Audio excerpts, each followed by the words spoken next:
धन्य धन्य नामदेव, धन्य धन्य नामदेव, सकळ वैष्णवांचा राव, प्रत्यक्ष दाविली प्रचित किंवा प्रचिती, वाळवंट किंवा वाळवंटी परीस सत्य, कवित्व केले शतकोटी, कवित्व केले शतकोटी, तारिले जीव कल्पकोटी, धन्य धन्य नामदेव, सकळ वैष्णवांचा राव, देव जेवी सवे, देव जेवी सवे, ऐशी ज्याची देवा सवे, धन्य धन्य नामदेव, सकळ वैष्णवांचा राव, धन्य धन्य नामदेवा, धन्य धन्य नामदेवा, एका जनार्दनी चरणी ठेवा, धन्य धन्य नामदेव, सकळ वैष्णवांचा राव, विठ्ठल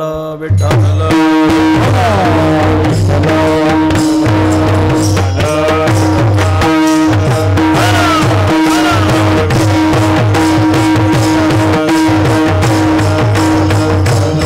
धन्य धन्य नामदेव, सकळ वैष्णवांचा राव, प्रत्यक्ष दाविली प्रचित, वाळवंट परीस सत्य, नमोतया माता पित्याचे पारण, माता पित्याचे पारण, नमोतया माता पित्याचे पारण, नमो त्या वचन सत्य, नमो त्या वचन सत्य, नमो त्या वचन सत्य, नमो त्या माता पित्याचे पालन, नमो त्या माता पित्याचे पालन, वचन सत्य वदे,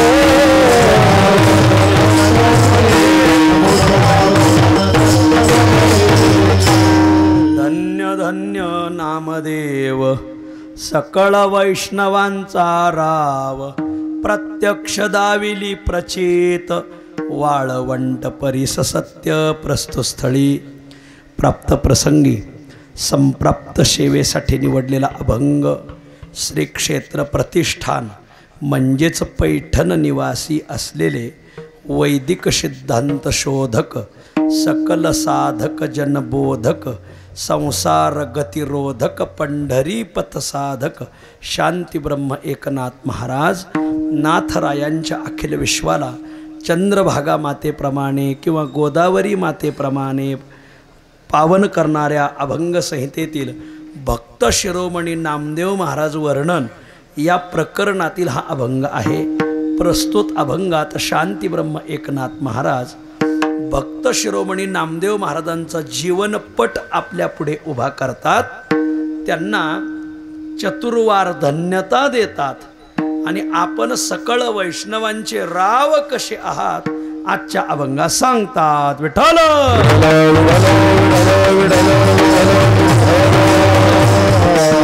अभंगावर काही विवेचन करण्यापूर्वी दोन शब्दाचा अल्पसा परिहार देणं अत्यंत अगत्य आहे।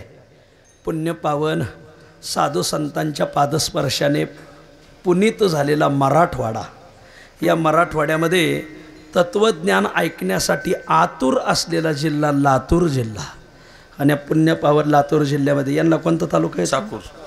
चाकूर तालुका, परमार्थाची चाकुरीत चालणारा तालुका चाकूर तालुका। आणि या पुण्यपावन चाकूर तालुक्यामध्ये अनेक परमार्थ करणारी गावं, त्या अनेक गावापैकी घरंदाज परमार्थ करणारं गाव घरणी गाव. आणि या पुण्यपावन घरणी गावामध्ये आदर्श परिवार, की ज्या परिवाराने पंढरीची वारी, ज्ञानोबरायची वारी, तुकोबरायची वारी, गाथा पारायण, ज्ञानेश्वरी पारायण, सदैव संत वाङ्मयाची उपासना आणि दानधर्म केलेला आदर्श परिवार मेकले परिवार. आणि या मेकले परिवारातील आधारवड, मेकले परिवाराची मायेची सावली असलेले वैकुंठवासी निवृत्ती महाराज नारायण मेकले यांच्या प्रथम पुण्यस्मरणानिमित्त हा भव्य दिव्य अखंड हरिनाम सप्ताह, ग्रंथराज्ञी ज्ञानेश्वरी पारायण सोहळा आणि आयोजक समस्त मेकले परिवार, वैकुंठवासी निवृत्ती महाराजांचे तीनही चिरंजीव आदरणीय राजाराम निवृत्ती मेकले, आदरणीय रामदास निवृत्ती मेकले, आदरणीय सुरेश निवृत्ती मेकले, हे तिघही भाऊ तिन्ही देव जैसे लातूरचे ठसे असं एक आदर्श परिवार. आणि मग या परिवाराने आपल्या वडिलांनी आपल्याला जी भक्तीची परंपरा घालून दिली, माझ्या वडिलाची मिराशी गा देवा, तुझी चरण सेवा पांडुरंगा. वाडवडिलाचे संस्कार जपले पाहिजे. आणि बघ त्या संस्काराला डोळ्यापुढे ठेवून ज्या वडिलांनी आपल्याला नामस्मरणाचा मार्ग दाखवला, पंढरीच्या वारीचा, गाथा ज्ञानेश्वरीचा, गाथा भजनाचा मार्ग दाखवला, त्यांचं पुण्यस्मरण आज तीनही चिरंजीवाने आरंभिलेलं आहे. 7 दिवसाचा उत्सव जणू काही तालुक्याचा उत्सव आहे असं त्याला रूप आलेलं आहे. आपल्या लातूर जिल्ह्यातून सगळे कीर्तनकार, प्रवचनकार, गुणीजन, गायक, वादक, गावगावचे सप्ताहाचे संयोजक मोठ्या प्रमाणाने आज अगत्याने उपस्थित आहेत. या गावचे लाडके जावई, बोले तैसा चाले तुका म्हणे तो अमोल, असे आदरणीय हरिभक्तीपरायण अमोल महाराज पल्ले महाराजांनी मोठ्या आग्रहाने ही सेवा माझ्या गळ्यात घातली. या निमित्ताने आपल्या सर्वांच्या दर्शनाचा योग आलेला आहे. ज्यांचं पुण्यस्मरण आहे त्यांनी नामस्मरणात काळ घालवला. मग थोरले चिरंजीव खूप चांगला परमार्थ करतात त्यांचे. मग वारीला इकडं तिकडं तर त्यांच्या गाठी पडतात. 2 नंबरचे चिरंजीव रामदास भाऊ हे चांगलं भजन म्हणतात. एकदा आमच्याबरोबर ते पंचकृषी प्रदक्षिणेला आले. पहिल्या दिवशी चालत असताना माझ्या लक्षातच आलं नाही कोण येतं. त्यावेळेस आळंदीतून दिंडी निघते. मला वाटलं हे फरतळे दिंडीत अशी एक व्यक्ती चलती, फरतळेत नाहीत काही नाही. पण मी त्यांना 3ऱ्या रांगेत चालायला सांगितलं तर ते परत परत भजनाच्या रांगेत मागे यायचे, आम्ही ज्या रांगेत, कारण त्यांना भजनाची आवड. माझ्या लक्षात आलं हे भजन प्रेमी आहेत. मग अमोल महाराजांनी सांगितलं महाराज खूप चांगलं म्हणतात. मग आम्ही त्यांना म्हणायला लावलं तर आलाप म्हणायचे, मग जोगी असं तसं. थोडं आमचं भजन अवघड आहे. नाट समाधी, बाळक्रीडा, तीर्थावळी, पत्रिका तुमच्या डोक्यावर नाही पार मांडवाहून जाईन ते. आणि मग मात्र त्यांना आम्ही सोपं म्हणायला सांगायचो, गोड म्हणायचे. मग सगळी पंचकृषी प्रदक्षिणा त्यांनी केली. त्यांना प्रकृतीचं एवढं स्वास्थ्य नव्हतं तेव्हा, तरी गोड आळंदीची पंचकृषी प्रदक्षिणा मार्गशीर्ष महिन्यामध्ये आम्ही प्रतिवार्षिक करतो. तर ते आमच्याबरोबर आले, त्यांना खूप आनंद वाटला. आणि मग तेव्हापासून त्याने आग्रह धरला होता की तुम्ही आमच्या गावी यायचं. त्यांनी परमश्रद्धेय रामकृष्णजी महाराजांना इथं काही भूमी दान केलेली आहे. खूप 1 एकर भूमी दान. हायवे टच 1 एकर भूमी कोण देतं हायवेला महाराज? कोणी देत नाही. पण त्यांनी 1 एकर भूमी दान करून तिथं आज आश्रम उभा राहिला आहे. शास्त्री महाराज तिथं काही ज्ञानदानाचे धडे, काही परमार्थाचे संस्कार रुजवतात. आमच्या वारकरी शिक्षण संस्थेमध्ये अन्न क्षेत्राला 1 लाख रुपये दिले. आणखीन इतरत्र सर्व क्षेत्रात अन्नदान, पंक्ती, दान धर्म करणारा हा परिवार. मग वजनदार परिवाराकडे कोण येणार नाही? आणि म्हणून तसं नाही. पण मी यांचं वजन पाहून नाही आलो, भजन पाहून आलो. असा एक आदर्श परिवार. तिघही भाऊ आणि सुरेश महाराज चांगला पखवाज वाजवतात, भजनात असतात. आणि मग हे आदर्श परिवार. आणि मग त्यांचा हा उत्सव, त्या निमित्ताने माझ्या वाट्याला दिलेली सेवा. या निमित्ताने आज आपल्या जिल्ह्यातील सगळेच कीर्तनकार अगत्याने उपस्थित आहेत. आता एखाद्याचं नाव घेतलं तर एखाद्याचं राहून जाईल बरं का. बळीभाऊ, सगळ्यांच्या चरणी मी विनम्र भावाने नमस्कार करतो. विशेष म्हणजे माझ्यावर ज्यांच्या कीर्तनाची खूप छाप होती, वैकुंठवासी भारत महाराज बरुरे यांचे चिरंजीव श्याम महाराज आले. मला खूप आवडलं ते. वडिलाची परंपरा तेही चालवतात. त्यांनी महाराज ह्या 50 किलोमीटरमध्ये कुठेही कीर्तन असलं का मला खूप आवड आहे. भारत महाराज खूप गोड भजन म्हणायचे महाराज. उंच चाली आणि वेदांताचे प्रमेय लहान मुलाला कळतील इतकं सोपं सांगायचे. त्यांच्यावर सद्गुरू धोंडा महाराजांची खूप छाप होती महाराज. बाबाजी महाराज खूप छाप. आणि मग भारत महाराजांचे ते चिरंजीव पाहिजे. मला खूप आनंद वाटला. चांगले गोसेवक आहेत. तुम्हा सर्वांच्या चरणी मी विनम्र भावने नमस्कार करतो. अगदी तासाभरात सेवा आवरतो. विठ्ठल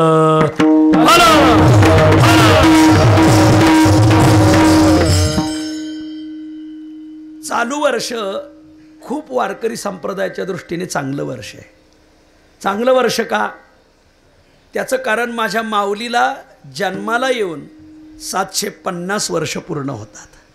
येणारी जी गोकुळाष्टमी आहे या दिवशी माझ्या माऊलीला प्रगट होऊन 750 वर्ष, त्याला शास्त्रीय परिभाषेमध्ये सप्तशतकोत्तर सुवर्ण महोत्सवी जयंती वर्ष.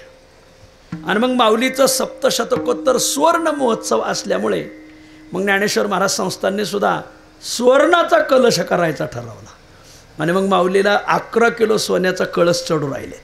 माननीय मुख्यमंत्री येऊ राहिलेत, उपमुख्यमंत्री येऊ राहिले. खूप चांगलं आहे. हे सगळं वर्ष माऊलीचं आहे. आणि मग आम्ही कीर्तनकाराने ठरवलं की यावर्षी माऊली सांगायची. दुसरी गोष्ट, हे चालू असलेलं वर्ष भक्त शिरोमणी नामदेव महाराज यांचं 675 आहे.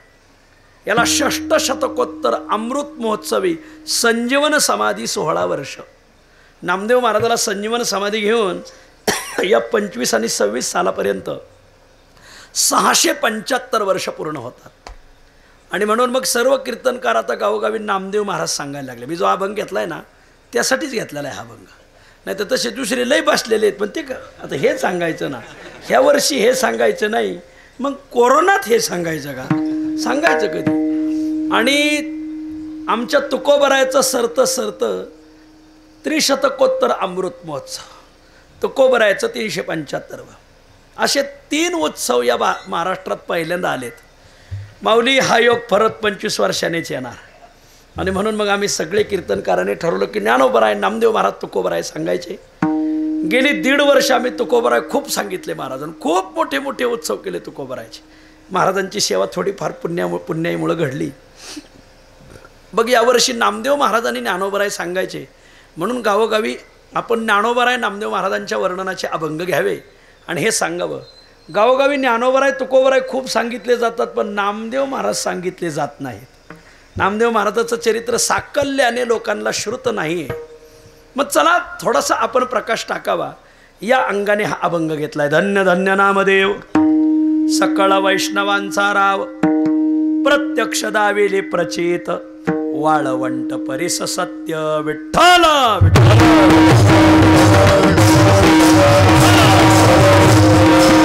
आजच्या अभंगामध्ये आमचे शांतीब्रह्म एकनाथ महाराज संपूर्ण भक्त शिरोमणी नामदेव महाराजांचा जीवनपट आपल्या पुढे उभा करून त्यांना चतुर्वार धन्यता देतात.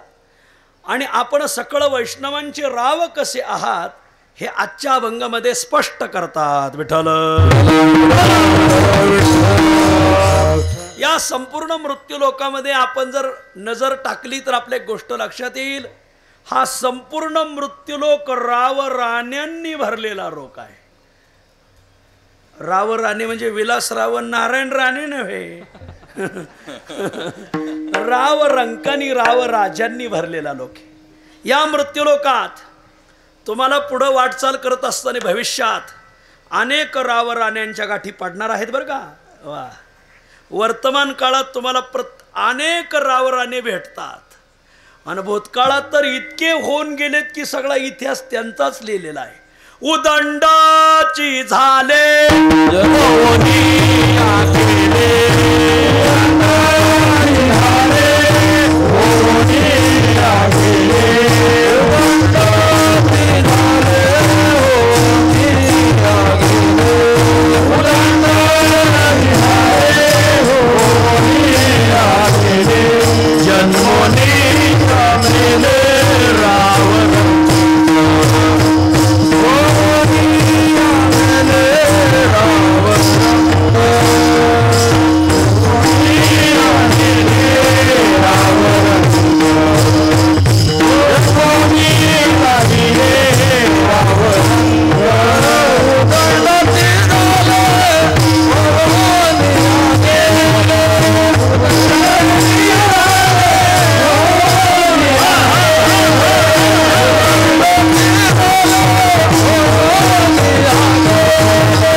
अंकांच्या गाठी पडणार आहेत महाराज.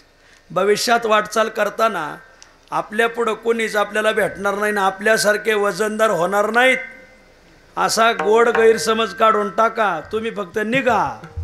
लय जन्माला येणार आहेत इरोर पीर, एक से बडकर एक वजनदार माणसं पुढं जन्माला येणार आहेत महाराज. अनेक रावराने आपल्याला भविष्यात भेटणार आहे. वर्तमान काळात तर गावागावात गल्ली गल्लीत फुटावर रावराने भेटू राहिलेत. खूप ठेस लागून पडला तरी मनुष्य एखाद्या रावावरच पडल महाराज. आणि भूतकाळ जर पाहिला तर भूतकाळामध्ये एवढे रावराने झाले की त्याचा सगळा इतिहासच भरलेले आहेत महाराज. उदंडची झाले, होवनिया गेले, जन्मोनिया मेले, रावरंक भूतकाळात सुद्धा खूप झालेत. मग आमच्या संत वाङ्मयानी या रावराण्यांची दखल घेतली बरं का. आमच्या संत वाङ्मयामध्ये बऱ्याच रावराण्यांना थारा भेटलेला आहे. हो, त्यांना थार भेटली नाही पण थारा भेटला आहे. आज 2-4 थार पाहिले आम्ही. मला पण इथपर्यंत सोडायला नाही आले. म्हणलं बरोबर आहे, नव्हेची थार मज शेवटीपर्यंत नाही आली. असो ऐका, मला हे सांगायचं आहे की अनेक रावरंक होऊन गेले. म्हणून आमच्या संत वाङ्मयाने अनेक रावराण्यांचा विचार वाङ्मयात मांडलेला आहे. आमचं संत वाङ्मय अनेक रावरंकांचं वर्णन करत आहे. आमच्या संत वाङ्मयाने काही जीवकोटीतले रावरंक सांगितलेत. आमच्या संत वाङ्मयाने काही देवकोटीतले रावरंक सांगितलेत. तर आमचं संत वाङ्मय काही संत कोटीतले रावरंक सांगते. आजच्या अभंगात संत कोटीतलाच रावाचा विचार आलेला आहे. आमच्या संत वाङ्मयाने जीवकोटीतले काही राव सांगितलेले आहेत. तुम्हाला जर एखादं काम करायचं असेल ना आणि तुम्ही त्याला सांगा, ए श्याम्या तेवढं काम कर रे, तो मला वेळ नाही. फक्त तुम्ही त्याला राव जोडा, श्यामराव एवढं काम करता का? हो आलो लगेच. त्याला फक्त राव जोडा. का राव जोडला का त्याचा भाव वाढवतो. राम एवढी तारीख घेणार नाही. रामराव एवढी तारीख घ्या 51,000. राव शब्द जोडला का भाव वाढला. कोर्टाच्या तारखीचं चाललंय. गैरअर्थ काढू नका. सुतावून स्वर्गावर जाऊ नका. कोर्टाच्या तारखांचं चाललंय. असो, सांगायचा भाग असा आहे. आणि म्हणून राव म्हटलं का थोडा जीवाचा भाव वाढतो. म्हणून आमच्या संत वाङ्मयाने बऱ्याच रावांचं वर्णन केलं. गावोगावी तुम्हाला चांगलं काम करायचं असेल ना फक्त एखाद्याला राव म्हणा. म्हणून कोणीतरी म्हटलंय या रावजी. असो, सांगायचा भाव असा आहे. आणि म्हणून राव शब्दाला किंमत आली बरं का. सगळ्या वाङ्मयात प्राकृत आणि संस्कृत. सुसंस्कृत वाङ्मय म्हणजे संत वाङ्मय. प्राकृत वाङ्मय म्हणजे टिंग टिंग टिंग. असो, ऐका, लक्ष द्या, इकडे लक्ष द्या. तुम्ही जरा बहुश्रुत दिसताय. बरोबर, खूप ऐकून पुढे बसलेले दिसतात. ऐका, कुंदन महाराज काही चुकलत सांगा. ऐका, म्हणून आमच्या संतांनी जीवकोटीतले काही राव सांगितलेत. जीवकोटीमध्ये अनेक सांगितलेत. आता त्यातले 3च सांगतो तुम्हाला. तिघांना संताने 3 राव सांगितलेत ज्ञानोबराने ज्ञानेश्वरीमध्ये. एक आहे अज्ञानी राव, बर. दुसरा आहे भ्रमित राव, बर. आणि तिसरा आहे भोगी राव. ह्या तिघांनाही ज्ञानोबराने राव म्हटलेलं आहे. काही अज्ञानी राव आहेत. ज्ञानोबराय वर्णन करतात. तो अज्ञान देशीचा रावो. माऊली वर्णन करते. अज्ञानी राव म्हणजे डोकंच चलत नाही. काही माणसंच अज्ञानी असतात असं काही नाही. काही बाया खूप अज्ञानी आहेत महाराज, फार छान आहे नसतात. एक बाई दवाखान्यात गेली लातूरला. पोट दुखत होतं. डॉक्टरने तपासलं. बाईसाहेब काही शिळपाकं खाल्लं होतं का? म्हणले नाही, पण 5-6 दिवसापासून दुखतंय. मग याची सोनोग्राफी करावं लागेल. आता ती अज्ञान देशीची राव होती. ती म्हणली किती रुपये लागतील? म्हणले 2,500-3,000 रुपये. आता ती म्हणली एवढे कुठून आणायचे? मग असं करा, सोनोग्राफी नाही चांदीग्राफी करा. लोखंडग्राफीत भागायचं नाही म्हणले का? तांबेग्राफी करा. अरे ते सांगतंय काय, तू ऐकती काय? त्या बाबतीत तिला अज्ञान आहे. तो अज्ञान देशीचा राव. डॉक्टरने तिचे ते प्रकार ऐकून आपली डिग्री विकून टाकली आणि तिच्याबरोबर कापूस याचायला निघून गेले. ऐका, अज्ञान देशीचा राव. मालक म्हणला मी संध्याकाळी ना जेवणार नाही. पावसाळ्याचे दिवस आहेत. पावसाळ्यात जठराग्नी मंद होतो आणि पावसाळ्यात थोडा हात आखडायचा जेवताना कधीही ध्यानात धरायचा. आता हे सांगणं तसं सप्त्यात सांगणं तर चुकीचंच आहे असं आणि म्हणून कारण इथं त्रिकाल अन्नदान असते पण त्यामुळं त्रिकाल संध्या करायची पाळी नाही आली म्हणजे बरोबर.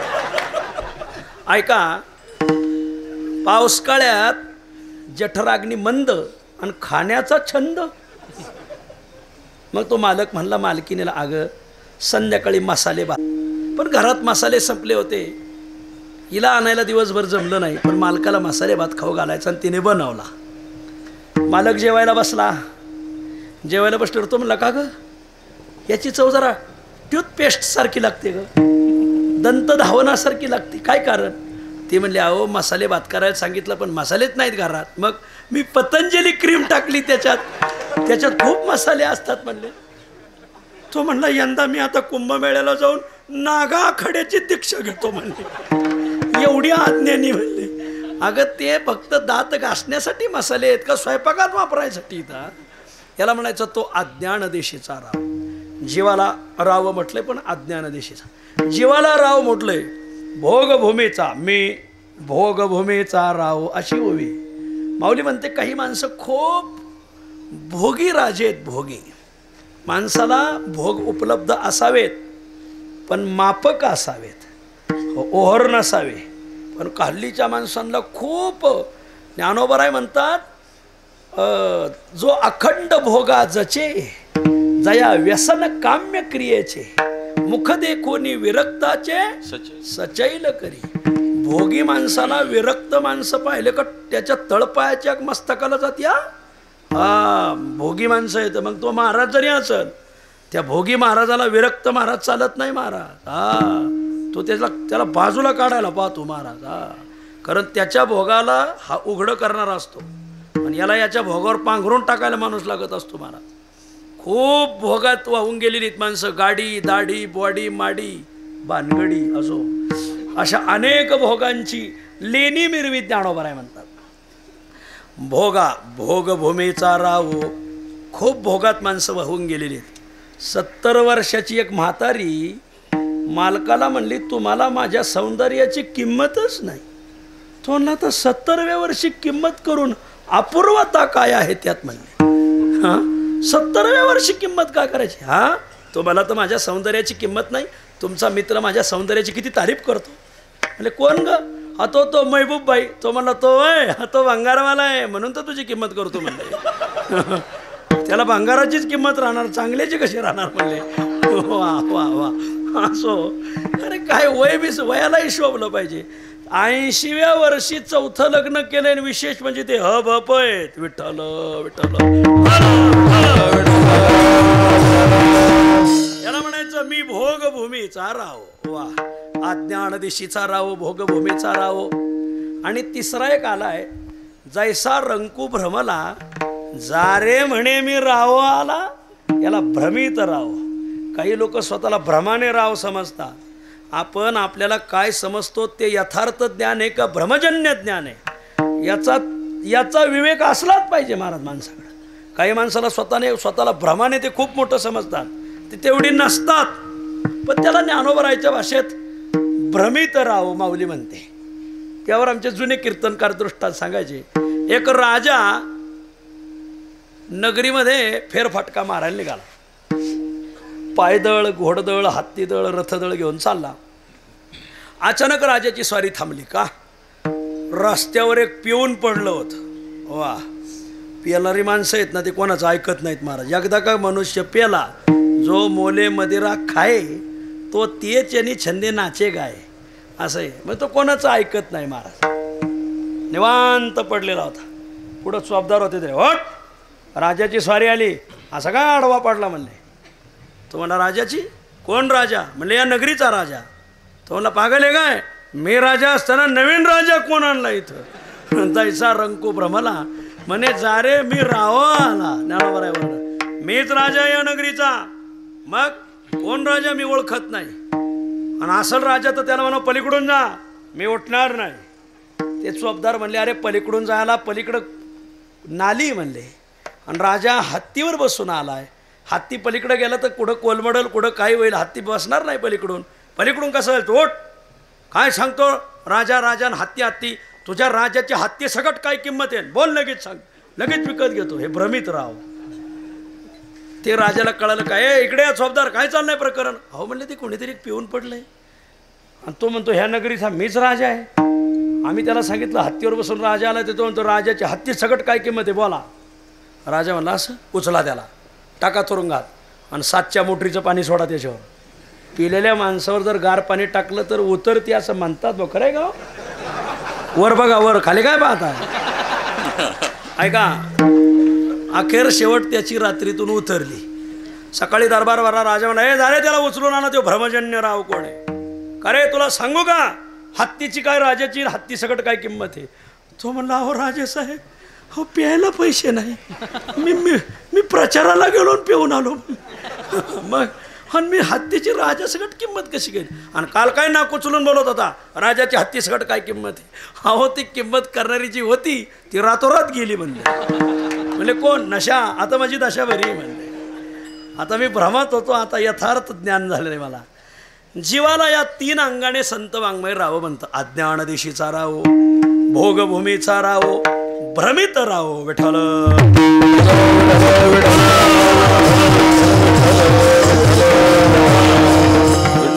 आमचं संत वाङ्मयात जसं जीवाला राव म्हटलंय तसं भगवंतालाही राव म्हटलंय भगवंताला अनेक वेळा राव म्हटलंय 1-2 सांगतो 1 तो चतुर राव आहे 2 तो देव राव आहे 3 तो परचित्त लक्षणांचा राव आहे विठ्ठल भगवंताला राव म्हणतात अनेक देव आहेत बांधावरले विहिरीवरले वड्यावरले नदीच्या काठावरले अनेक देव आहेत पण त्या शेंद्रे हेंद्र्या दैवतांचा हा राव आहे तैसा नव्हे देव राव तैसा नव्हे देव राव बोला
देवांचा राव आहे.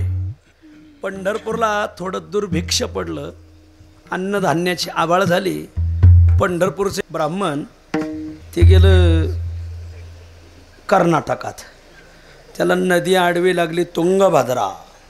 तुंगभद्रेच्या काठावर सम्राट राजाची राजधानी होती. राजाचं नाव रामराय, राजधानीचं नाव विजयनगर. वा, केवढं समृद्ध राज्य. गेले कर्नाटकात तर ते राज्य पाहून या. दुर्दैवाने ते परकीयांनी फोडलं या. 20,000 सैन्य 6 महिने रोज उठून फोडीत होते. जरा विजयनगरचा इतिहास वाचा बरं का. खूप खूप खूप ज्ञानी राजे होऊन गेले महाराज. तेनाली रामा त्यांच्याच पदरी होता महाराज. कृष्णदेवराय का हरिहर आणि बुक्क हे 2 ब्राह्मण, पण ते बाटले होते. पंचदशिकार विद्यारण्य स्वामी यांनी त्या हरिहर बुक्कला परत ब्राह्मण केलं आणि तुंगभद्रेच्या काठावर हे राज्य उभं केलं. पंचदशिकाराचं खूप त्याग आहे.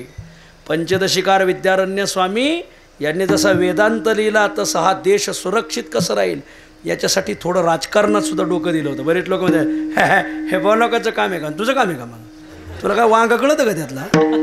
विद्यारण्य स्वामी नसते तर दक्षिणेत ही जी मोठमोठी मंदिरं दिसतात ना, ही दिसली नसती. 3-4 पिढ्यांनी त्यांनी समृद्ध राज्य केलं. ह्या वरच्या सुलतानांना ते खाली येऊ देत नव्हते. एकदा इतिहास वाचा विजयनगरचा, खूप सुंदर इतिहास आहे. संध्याकाळी झोपताना मी सांगतो ते मोबाईलवर जायचं, यूट्यूब चॅनलवर जायचं. मैं तक्षशिला बोल रही हूँ, हे ऐका. मैं नालंदा बोल रही हूँ, हे ऐका. राणा कुंभा ऐका, राणा सांगा, बाप्पा रावळ, लय मोठी माणसं होऊन गेली. यांची राजा हर्षवर्धन यांचे इतिहास सगळे टाकलेले आहेत आता. पण तुम्ही ते पाहणारच नाही, सगळं गबाळच पाहता. चांगलं ऐका, खरंच ऐकण्यासारखं आहे. कानाची धनी फेटल असं ऐकण्यासारखं आहे. ऐका. ते गेलं तिकडं विजयनगरला. विजयनगरचा रामराया त्याची कुलदेवता होती राजाई. काय मंदिर बांधलं होतं राजाईचं. मंदिराला रत्न बसवले होते आणि गाभाऱ्याला, मंदिर पाषाणाचं पण गाभाऱ्याला चांदीचं पाणी दिलं होतं मला सुंदरपैकी. सकाळी 108 ब्राह्मण काकड आरतीला, दुपारी 108 ब्राह्मण दुपारच्या नैवेद्याला, संध्याकाळच्या धुपारतीला 108 आणि शेजारतीला 108. 4 वेळ पूजा, 4 वेळ दर्शन, 4 वेळ महाप्रसाद. खूप धनानून पूजा चालायची. दरबार भरला. ते ब्राह्मण काका येऊन बसलेले. हे आले, राम राम राम राम. कुठून आले? पंढरपूरवरून. इकडं कुठं? दुर्भिक्ष पडलं. तू सम्राट राजा आहे म्हणून आलो तुझ्या दरबारात. पंढरपूर नाव ऐकलेलं आहे. काय त्या गावातल्या देवाचं काय नाव आहे? ते काय नाव सांगितलं? ब्राह्मण म्हणला, तुला पंढरपूरचा देव माहीत नाही? ठावा नाही पांडुरंग, जाना जातीचा तो टिंब टिंब. गाथा उघडून बघा काय लिहिलं, मी इथं सांगत नाही, गाथ्यात पहा. मग अरे तुला काय माहिती पंढरपूरचं? आहे दुर्बळ ब्राह्मण पूजा करत असतील, शिळ्या भाकरीचा नैवेद्य असेल, आडामतडाम वारकरी साधी भोळी माणसं आपली काहीतरी पूजा अर्चा करत असतील आणि सामान्य उपचार असतील. तू आमच्या राजाईचा थाट पाहिला का? काय पाषाणाचं मंदिर बांधलंय, त्याला रत्न बसवलेत. वा. आणि आतल्या गाभाऱ्याला चांदीचं पाणी दिलंय. खूप खर्च केला मी चांदीचा. मग त्रिकाल पूजा, शेजारती, 108 ब्राह्मण 4 वेळा पूजा करतात. खूप सुंदर आहे, खूप महानैवेद्य. आणि तुमचं ते पंढरपूरचं ते पांडुरंग ना, हा दुर्बळ ब्राह्मण पूजा करतात. ते शिळ्या पाक्या भाकरीचं नैवेद्य. दुर्लक्षित देवता आहे. ब्राह्मण भिकारी होतं पण लय निष्ठावान होतं. तो म्हणा, राजा तुला काय माहिती? तू पाहिलंय का पंढरपूर? तीर्थे केली कोटीवरी, नाही देखील पंढरी. आणि कशाला बोलतो तू? तुला काय माहिती पंढरपूरचं? अरे तिथं चिंतामणीच्या सडका आहेत, कामधेनूची खिल्लार आहेत, कल्पतरूच्या बागा आहेत. 33 कोटी देवदेवता वाळवंटापासून बारी लावून दर्शनाला उभे आहेत. वाळवंटापासून महाद्वारापर्यंत सरोवरांची मांदी उभे जोडून हात. यात पृथ्वी तलावरील 3.5 कोटी तीर्थ रोज पंढरपूरला येतात. मलिन होऊन येतात आणि पंढरपूरला येऊन स्नान करतात. पुंडलिकरायाचं दर्शन करून शुद्ध होऊन जातात. ऐशे शंकर सांगे ऋषी जवळी सकळ तीर्थे माध्यान्ह काळी येती पुंडलिका जवळी वंदिती आंघोळी करीती आंघोळी वंदिती चरण. अख्खं गाव सोन्याचं आहे. आणि तो काय सांगतो? चांदीचं पाणी दिलं, चांदीचं पाणी दिलं. तिथं आमचे 2-4 वैष्णव बसले तर सगळा माल चांदीचा करून टाकीत म्हणले. आणि तो काय सांगतो? चांदीचं पाणी दिलं, चांदीचं पाणी दिलं. हा, तुला काय माहिती? ही राजाई, अरे हे तुझी राजाई तिथं झाडलोट करायला नाही माहिती का तुला? एवढं ब्राह्मण बोललो, त्याला असा राग आला, माझ्या कुळीची कुळदेवता याने निंदिली मज देखता, माझ्या देखता माझ्या कुळदेवतेला नाव ठेवतो. मी पंढरपूर पाहणार, आणि जर पंढरपूरचं तसं वर्णन असेल तर मी पांडुरंगाचा दास होणार. पण जर नसन, ब्राह्मण काका नाही तुला सोळावर दिलं तर पैन देतो. राजा मला चला रे. आता काय राजा चाले ते वैभव सांगा. ते आपल्या मराठवाड्यात म्हणे राजा बोलन दल हालं. आणि मग निघाले. ब्राह्मणाला वाटलं हे कशाचं येत आहे, म्हणजे खरंच निघाल्यावर मग मात्र ब्राह्मणाचा जीव बारीक झाला. अरे पांडुरंगा, अरे मी जे वर्णन केलंय ते शास्त्रातलं पाहून केलंय. आताचं पंढरपूर जर पाहिलं तिथल्या सडका, अरे तिथं वारी आले का नगर परिषद देते खडी टाकून, वारकरी प्रदक्षिणेला चालले का भक्ती तो कठीण शुळावरील पोळी, अशी खडी टोचती. आणि तिथं कामधेनूची खिल्लार सांगितली. तिथं काय ते खिल्लार, तिथं पंढरपुरी म्हशी माग शिंगाच्या आणि झाड सगळ्या येड्या बाबळी उगावल्या. तिथून कल्पतरू आलं कसलं. आणि सोन्याचं नगर सांगितलं. अरे तिथं सोनपंत नावाचा माणूस सापडायचा नाही. सोन्या नावाचा माणूस सुद्धा सापडत नाही. सोन्याचं कसं. आणि सांगितलं ते चंद्रभागेचं एवढं वर्णन केलं. तिथं तर सगळे लोक कचरा आणून टाकीत येतं, चिंतकं टाकीत येतं, आणि चंद्रभागेच्या काठावरच बसत येतं. त्यांना काय भान नाही काय नाही. कोणी जवळ पुरुष आणि महिला त्याचं नरनारी नाही मनुष्याचे नाव. काही भेदच नाही त्यांचा. मोकळ्या अंगाने अगदी झेलम एक्सप्रेस कार्यक्रम चालतोय म्हणजे. आणि हे असलं पंढरपूर राजाने पाहिल्यावर मला सोळावर नाही, माझी बकरीदच करते राजा. आता पांडुरंगा, या दुर्बळ ब्राह्मणाची राग बाबा. अरे तू भक्त काज कैवारी आहे, भक्ताच्या कार्याला धावून येणार आहे, भक्ताच्या शब्दाला ऊन पडू देत नाही. मी पुराणातला महिमा पाहून सांगितलंय बाबा. एवढे भक्ताची लाज राख. महाराज ते लय भोळ दैवत हो.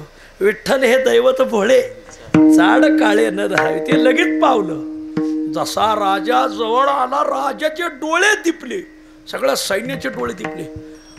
राजा म्हणला, अरे कोटी चंद्रप्रकाश दिसतो इथं, काय प्रकरण. ब्राह्मण म्हणला, राजा हे पंढरपूर आलंय. हा असं म्हण. मग हत्तीवर उभं राहून पाहिलं, सगळं नगर सुवर्णमय. काय पताका लख लख लख लख पताका लख लख. त्यात सगळं सुवर्ण मंडित. खाली उतरला, चिंतामणीच्या सडका. राजा म्हणला, तहान लागली. लगेच ग्लास आपाप पुढं आला. ब्राह्मण का काही आलं कसा. तू चाललाय, ती चिंतामणीची सडक आहे. चिंतामणी दे चिंतिल्या अर्था. तू पाणी मागितलं का पाणी येणार. वा. मग पुढून गाया येत होत्या. गाईच्या पाठीवर हात टाकला. काय गाई, वा काय दूध देत असतील. दूध लगेच मसाला दूध पुढं आलं. राजा म्हणला, कस काय. म्हणजे हे कामधेनू आहे. मनात आलं का लगेच भेटतंय महाराज. हा वा. पुढं गेला, एक झाड दिसलं, झाडांखाली बसले. राजा म्हणला, इथं जर जेवणाची सोय झाली तर पंचपक्वान्नाची ताटं पुढं आली. कसं काय. हे कल्पतरूची झाडं आहे. अरे एवढं मोठं नगर, एवढं वजनदार पंढरपूर. गेला चंद्रभागे स्नानाला, तर 3.5 कोटी तीर्थ स्नानाला आली होती. पाहिलं तर आपली तुंगभद्रा, गंगा, कृष्णा, यमुना, नर्मदा, सरस्वती, भागीरथी. मानलं पाहिजे राव. बरं. मग दर्शनाला बारी पाहिली तर सगळे सुरवर. तुम्ही कोण. म्हणजे मी देवांचा राजा इंद्र, देवेंद्र. हां तुम्हीच का ते. हो बरोबर. हे पुढं सगळं मंत्रिमंडळ.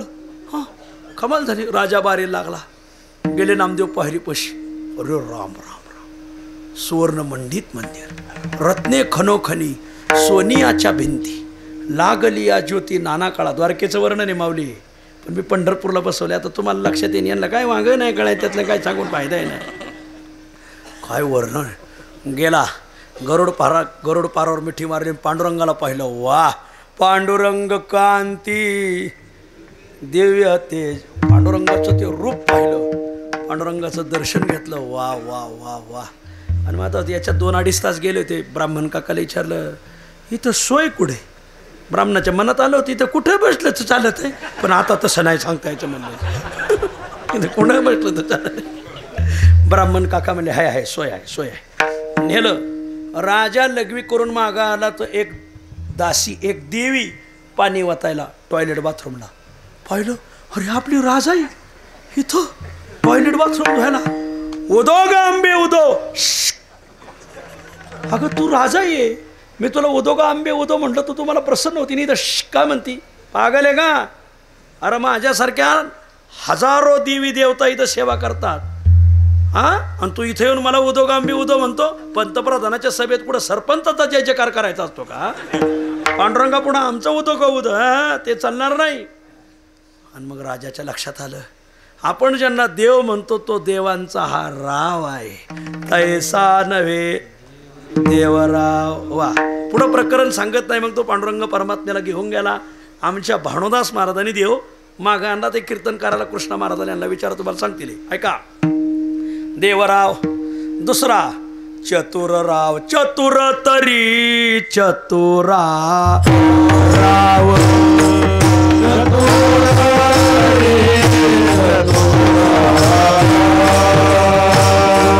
जाणता तरी जीवांचा जीव,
पांडवांचं युद्ध सुरू झालं.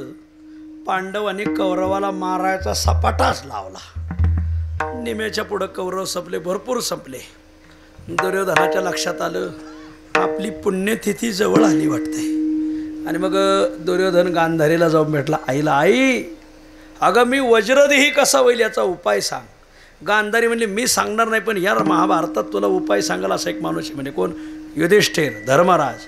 अरे म्हणले पण ते सत्याला गट नसतो. सत्य कोण्या गटाचं नसतं, सत्य हे सत्यच असतं. मग जा तुला सांगल तो. गेल्यावर युधिष्ठिराला विचारलं, युधिष्ठिरा मी अमर होईल याचा उपाय सांग. युधिष्ठिर म्हणजे ज्याला विचारणार नाही तोच मरणार आहे, तुला कुठून सांगणार म्हणलं. मग वज्रदेही होईल याचा उपाय सांग. म्हणजे एक उपाय सांगतो. म्हणजे काय? तुझ्या आईने डोळे बांधलेले आहेत. का बांधले? धृतराष्ट्राने जग पाहिलं नाही म्हणून मी पाहणार नाही. ही त्या गांधारीचा पण होता. वा, जो पदार्थ मालकाने पाहिला नाही तो मी पाहणार नाही. जी भाजी मालकाला आवडत नाही ती मालकीने खायची नाही आणि करायची नाही. जुन्या काळात, जुन्या, आता नाही. आता त्या जी करते ती ज्यांना खावं लागते. लय कठीण आहे, भयान आहे, कोणी काही बोलू शकत नाही. खरं तर तुम्ही एवढ्या दिवस जिथंच कसे आहेत हा मोठा प्रश्न लय अवघड आहे महाराज.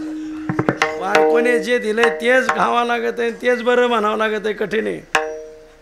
आणि मग एका जणाची सासूबाई आली होती घरी. आमचे जुने कीर्तनकार दृष्टांत सांगायचे. सासूबाई आली, आता हा बायकोने जे दिलंय तेच याला खावा लागायचं. हा अष्टसात्विक भावाने समर्पण झाला होता बायकोला ना. आणि मग जेवायला बसला. मामी कधी आल्या? म्हणजे सकाळीच आल्या. स्वयंपाक मामीने केला वाटतं सासूबाईने. खरंच मामीने केला होता. ती म्हणजे तुम्ही कसं काय ओळखलं? म्हणजे काय रोज काचे भाजीत काळे केस निघते, आज पांढरे निघाले म्हणून ओळखलं. त्यात काय नाविन्य नाही. म्हणजे लगेच लक्षात आलं मला. बायकोने जे दिलं ते मालकाला खावाच लागत, हा नियम आहे. पण गांधारी होती ती. माझ्या मालकाने जग पाहिलं नाही, मी जग पाहणार नाही. काय मावली असं. डोळ्याला पट्टी बांधली. दुर्योधना, जर तुझ्या आईने ती पट्टी सोडून जर तुला पाहिलं तर तिच्या डोळ्यातून पातिव्रत्याचं तेज बाहेर पडेल आणि त्या तेजाने तू वज्रदेही होशील.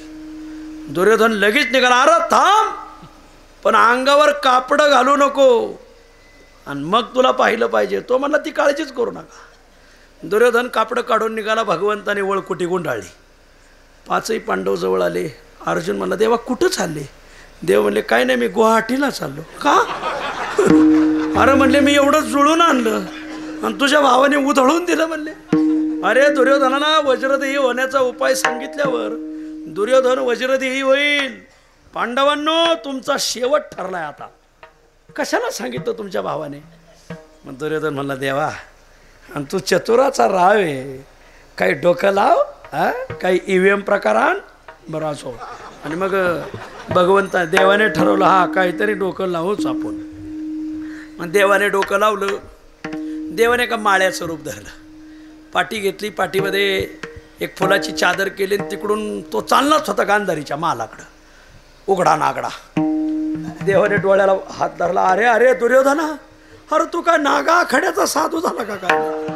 असा चालला कुठं? म्हणले मला धर्माने सांगितलंय, युधिष्ठिराने, आईकडं असंच जा, आईने तुला जर पाहिलं तर वज्र दे. अरे हो, धर्माने सांगितलं? अरे ते दुसऱ्या गटाचा माणूस आहे. ते म्हणले, नाही, सत्याला गट नसतं. अरे झालं खरं, सत्याला गट नसतोय, पण तुला आईने जन्मभर काही पाहिलं नाही आणि पट्टी उघडून हे रूप पाहायचं का? अरे समोर जरा चांगलं असलं पाहिजे ना. तुला काय डोक्यात भाग आहे का? म्हणले काय? अरे ती डोळ्याने उघडल्यावर जर तिला असं रूप दिसलं तुझं व्यंग, एखाद्या वेळेस तू भस्म होशील. मग निदान लाज झाकल एवढं तरी कर. पण त्याने सांगितलं कापड घालू नका. कापड घालू नको ना. मग ही फुलाची चादर घाला, काय हरकत आहे? हा चतुर राव बरोबर डोकं लावलं ह्या भगवंताने. आणि मग ती फुलाची चादर गुंडाळून निघाला, गेला. आई असं युधिष्ठिराने सांगितलं, मी असं आलोय. जसं युधिष्ठिराने सांगितलं तसा आला का? हो, तसाच आलोय. सोडू का पट्टी? सोड. आईने सोडली पट्टी. आईचं मुलावर किती प्रेम असते भूषण महाराज, याच्या पलीकडं तुम्हाला उदाहरण सापडणार नाही. जिने मालकासाठी पट्टी बांधली पण पोरासाठी सोडली, हो काय आईचं प्रेम असते. आणि त्या आईला तुम्ही बायकोसाठी घालून पाडून बोलाता. बरं असो. आणि मग सोडली पट्टी सोडून डोळे उघडले. डोळ्यातून पातिव्रत्याचं तेज बाहेर पडलं. राम राम राम राम राम. पायाच्या नखापासून शेंडीच्या केसापर्यंत, शेंडीच्या केसापासून पायाच्या नखापर्यंत पाहिलं. दुर्योधना, घात झाला तुझा. असं सांगितलं होतं युधिष्ठिराने याला. म्हणजे असं सांगितलं होतं. अजिबात नाही. तो सत्यप्रेमी मनुष्य आहे, असं सांगणारच नाही. त्याने काय सांगितलं होतं? कापडं घालू नको. मी कमराला काय गुंडाळून आला? म्हणजे फुलाची चादर ती गुंडाळायला सांगितली होती त्याने. म्हणजे नव्हती सांगितली. पण आता आई तुझ्या पुढं असं कसं यायचं? आई म्हणली, अरे पागल माणसा, तू मुलगा किती मोठा झाला तरी आईला तो लहानच असतो महाराज. काही झालं तर तो आईचा बाळ असतो. जसं गीता माऊली नसे जाणे ताने, तसं त्याला जाणतं नेमतं काही नसतं आईला. मग आई मी वज्रदेही होईल का नाही? थांब, तुला ही फुलाची चादर कोणी घातली? म्हणजे एक माळी बाबा भेटले त्यांनी. मग वज्रदेही होईल का नाही? थांब, तो माळी कोण आहे मला पहिला दाखव. गेले तर भगवान कृष्ण. गांधारी म्हणले, हा माळी नाही, वनमाळी म्हणते. मग लिहून घे, तुझं सगळं शरीर वज्रदेही झालंय, पण मांडीपासून कमरे तिथंच भीमाची गाथा बसल आणि तिथंच तुझं वर्ष श्राद्ध होईल. लिहून घे म्हणले. वा, मला सांगायचं काय, यांनी डोकं लावलं तेव्हा जुळलं, नाही तर यांचाच सोपडा साफ झाला असता. वाचले देवामुळं. विठ्ठल तो देव रावे चतुर राव आहे. ज्ञानोबर आहे त्याला परचित्त लक्षणांचा राव. अर्जुन म्हणे देवो तू परचित्त लक्षणांचा राव. हे लई सांगण्यासारखे, परत माझा वेळ जाईल. परचित्त लक्षणांचा म्हणजे मनकवड्यांचा राजा असं आहे त्याचा अर्थ. कोटीतले 3 राव पाहिले, अज्ञानीराव, भोगीराव, भ्रमितराव. देवकुटीतले 3 राव आमच्या संत वाङ्मयात आले. एक देवराव, एक चतुरराव, परचित्त लक्षणांचा राव. चला संतांकडे या. संतांनाही आमच्या वाङ्मयामध्ये राव म्हटलेलं आहे. कसं राव म्हटलंय? ते आत्मस्थितीचे राव आहेत 1, ते प्रज्ञा पृथ्वीचे राव आहेत 2, आणि ते वैष्णव राव आहेत 3. बर, ते आत्मस्थितीचे राव आहेत. ते आत्मस्थितीचा जो राव ज्ञानोबा राय वर्णन करतात. ते आत्मस्थितीचे राजे आहेत माऊली. त्यांनी ठरवलं ना या माणसाला बोध प्राप्त करून द्यायचा, तर त्याला ते प्राप्त करून देतात. तो म्हणेल ते थर आहे महाबोध, तुम्ही म्हणाल त्या ते उद्धरी. वा हो, त्यांनी सांगितलं ना याला बोध प्राप्त झाला पाहिजे. मग तो मनुष्य असो वा पशु असो, पशुमध्ये रेडा असो वा वेडा असो. रेडा हा पशु एवढा निर्बुद्ध आहे. एक एसटी चालली, रेडा आडवा उभा होता. 50 वेळा हॉर्न दाबला, रेडा बाजूला झाला नाही, मागं पाहिलंही नाही. अखेर ड्रायव्हर खाली उतरला, टामी काढली, 3 टाम्या टाकल्या. तेव्हा रेड्याने मागं पाहिलं, साकूर अहमदपूर गाडी का. असा निर्बुद्ध प्राणी रेडा. वा, पण माझ्या माऊलीने होता कृपा तुमची, पशु बोले वेद, ज्ञानदेव म्हणे बोल रे रघुवेद. पशुमुखे वेदाच्या श्रुती, रेड्यामुखी म्हैशीपुत्रामुखे. वा, असं आहे. संपला माझा विषय. ते आत्मस्थितीचे राव 1, ते प्रज्ञा पृथ्वीचे राव म्हणजे खूप ज्ञानी राव आहेत. ज्ञानियांचा गुरु राजा महा. सगळ्या ज्ञानियांचे ते राव आहेत. ज्ञानियांचा शिरोमणी वंद्यजोका पूज्यस्थानी. शिकागोला धर्मपरिषद भरली. धर्मपरिषदेत सगळ्या देशातल्या धर्मियांना बोलवलं होतं ना, आपापले धर्मग्रंथ घेऊन घ्या. आमचे विवेकानंद गेले. ते प्रज्ञा पृथ्वीचे राव होते. वा, पण भारताकडं पहिल्यापासून लोकांचं दुर्लक्ष बरं का. भारतीय आहेत का, ठोवा ग्रंथ खाली ठेवा, त्याच्यावर आपले ठेवा. आपला ग्रंथ खाली ठेवला आणि त्याच्यावर कुराण, बायबल, गुरुग्रंथ साहेब काय असं ते सगळ्याचे ग्रंथ ठेवले. सगळ्याला बोलायला दिलं आणि वेळ संपली का मग म्हणले भारताचं कोणी असेल तर बोला. भारताला पहिल्यापासून सर्वपल्ली राधाकृष्णन ब्रिटनला गेले होते. ब्रिटन त्यांच्या आत्मचरित्रात आले, वाचा त्यांचं चरित्र वाचा. डॉक्टर सर्वपल्ली राधाकृष्णन. डॉक्टर सर्वपल्ली राधाकृष्णन राष्ट्रपती असताना ब्रिटनला गेले. तर ब्रिटनची एक पत्रकार जरा वाचरट होती बाई. तिने विचारले का भारताचे लोक काळे का. ते म्हणले बाई तुझा गैरसमज झाला आहे. काळे वेगळे, सावळे वेगळे, गोरे वेगळे, बोरे वेगळे. ते म्हणले कसं काय. ते म्हणले काय, देवाने एकदा भाकर थापली पण भाकर कच्ची राहिली. ती तुमच्या ब्रिटनच्या लोकांनी खाल्ली म्हणून तुम्ही बोरे जन्मले म्हणले.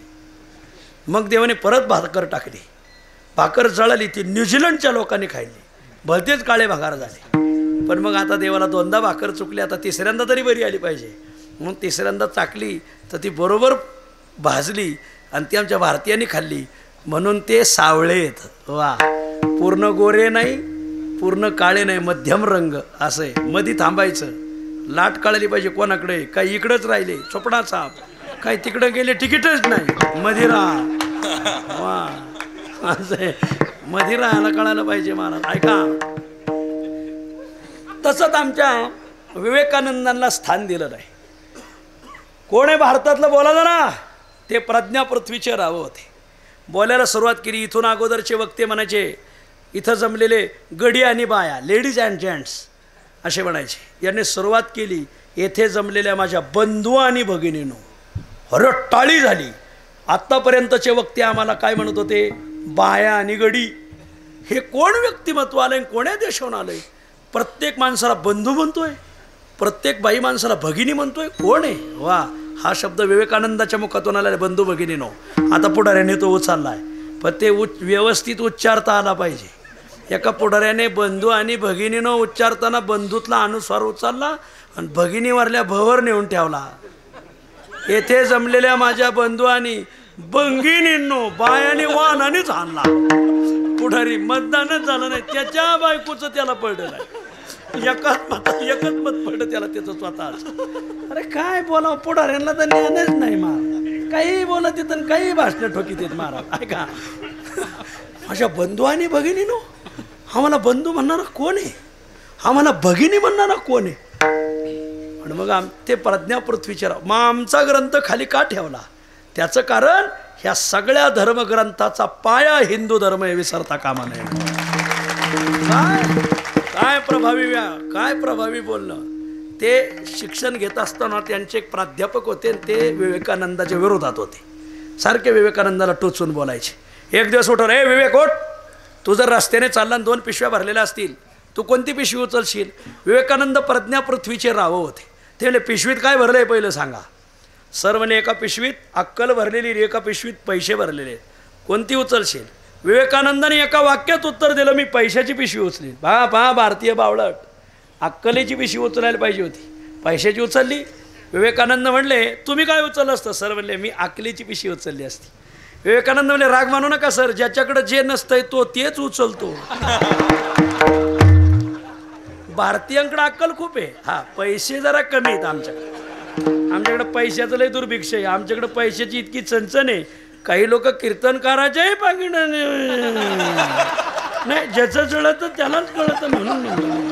मग आमच्याकडं अक्कल खूप आहे, हा पैसे कमी. हा तुमच्याकडे पैसे खूप आहेत पण जरा अक्कली वरचे ते मजला जरा रिकामा आहे तुमचा. असो, याला माहिती प्रज्ञा पृथ्वीचा राहो. वा, ते आत्मस्थितीचे राहो, ते प्रज्ञा पृथ्वीचे राहो. आणि 3 ते भक्त राहो. कशी व्हावी हे समजता ये श्री वासुदेव.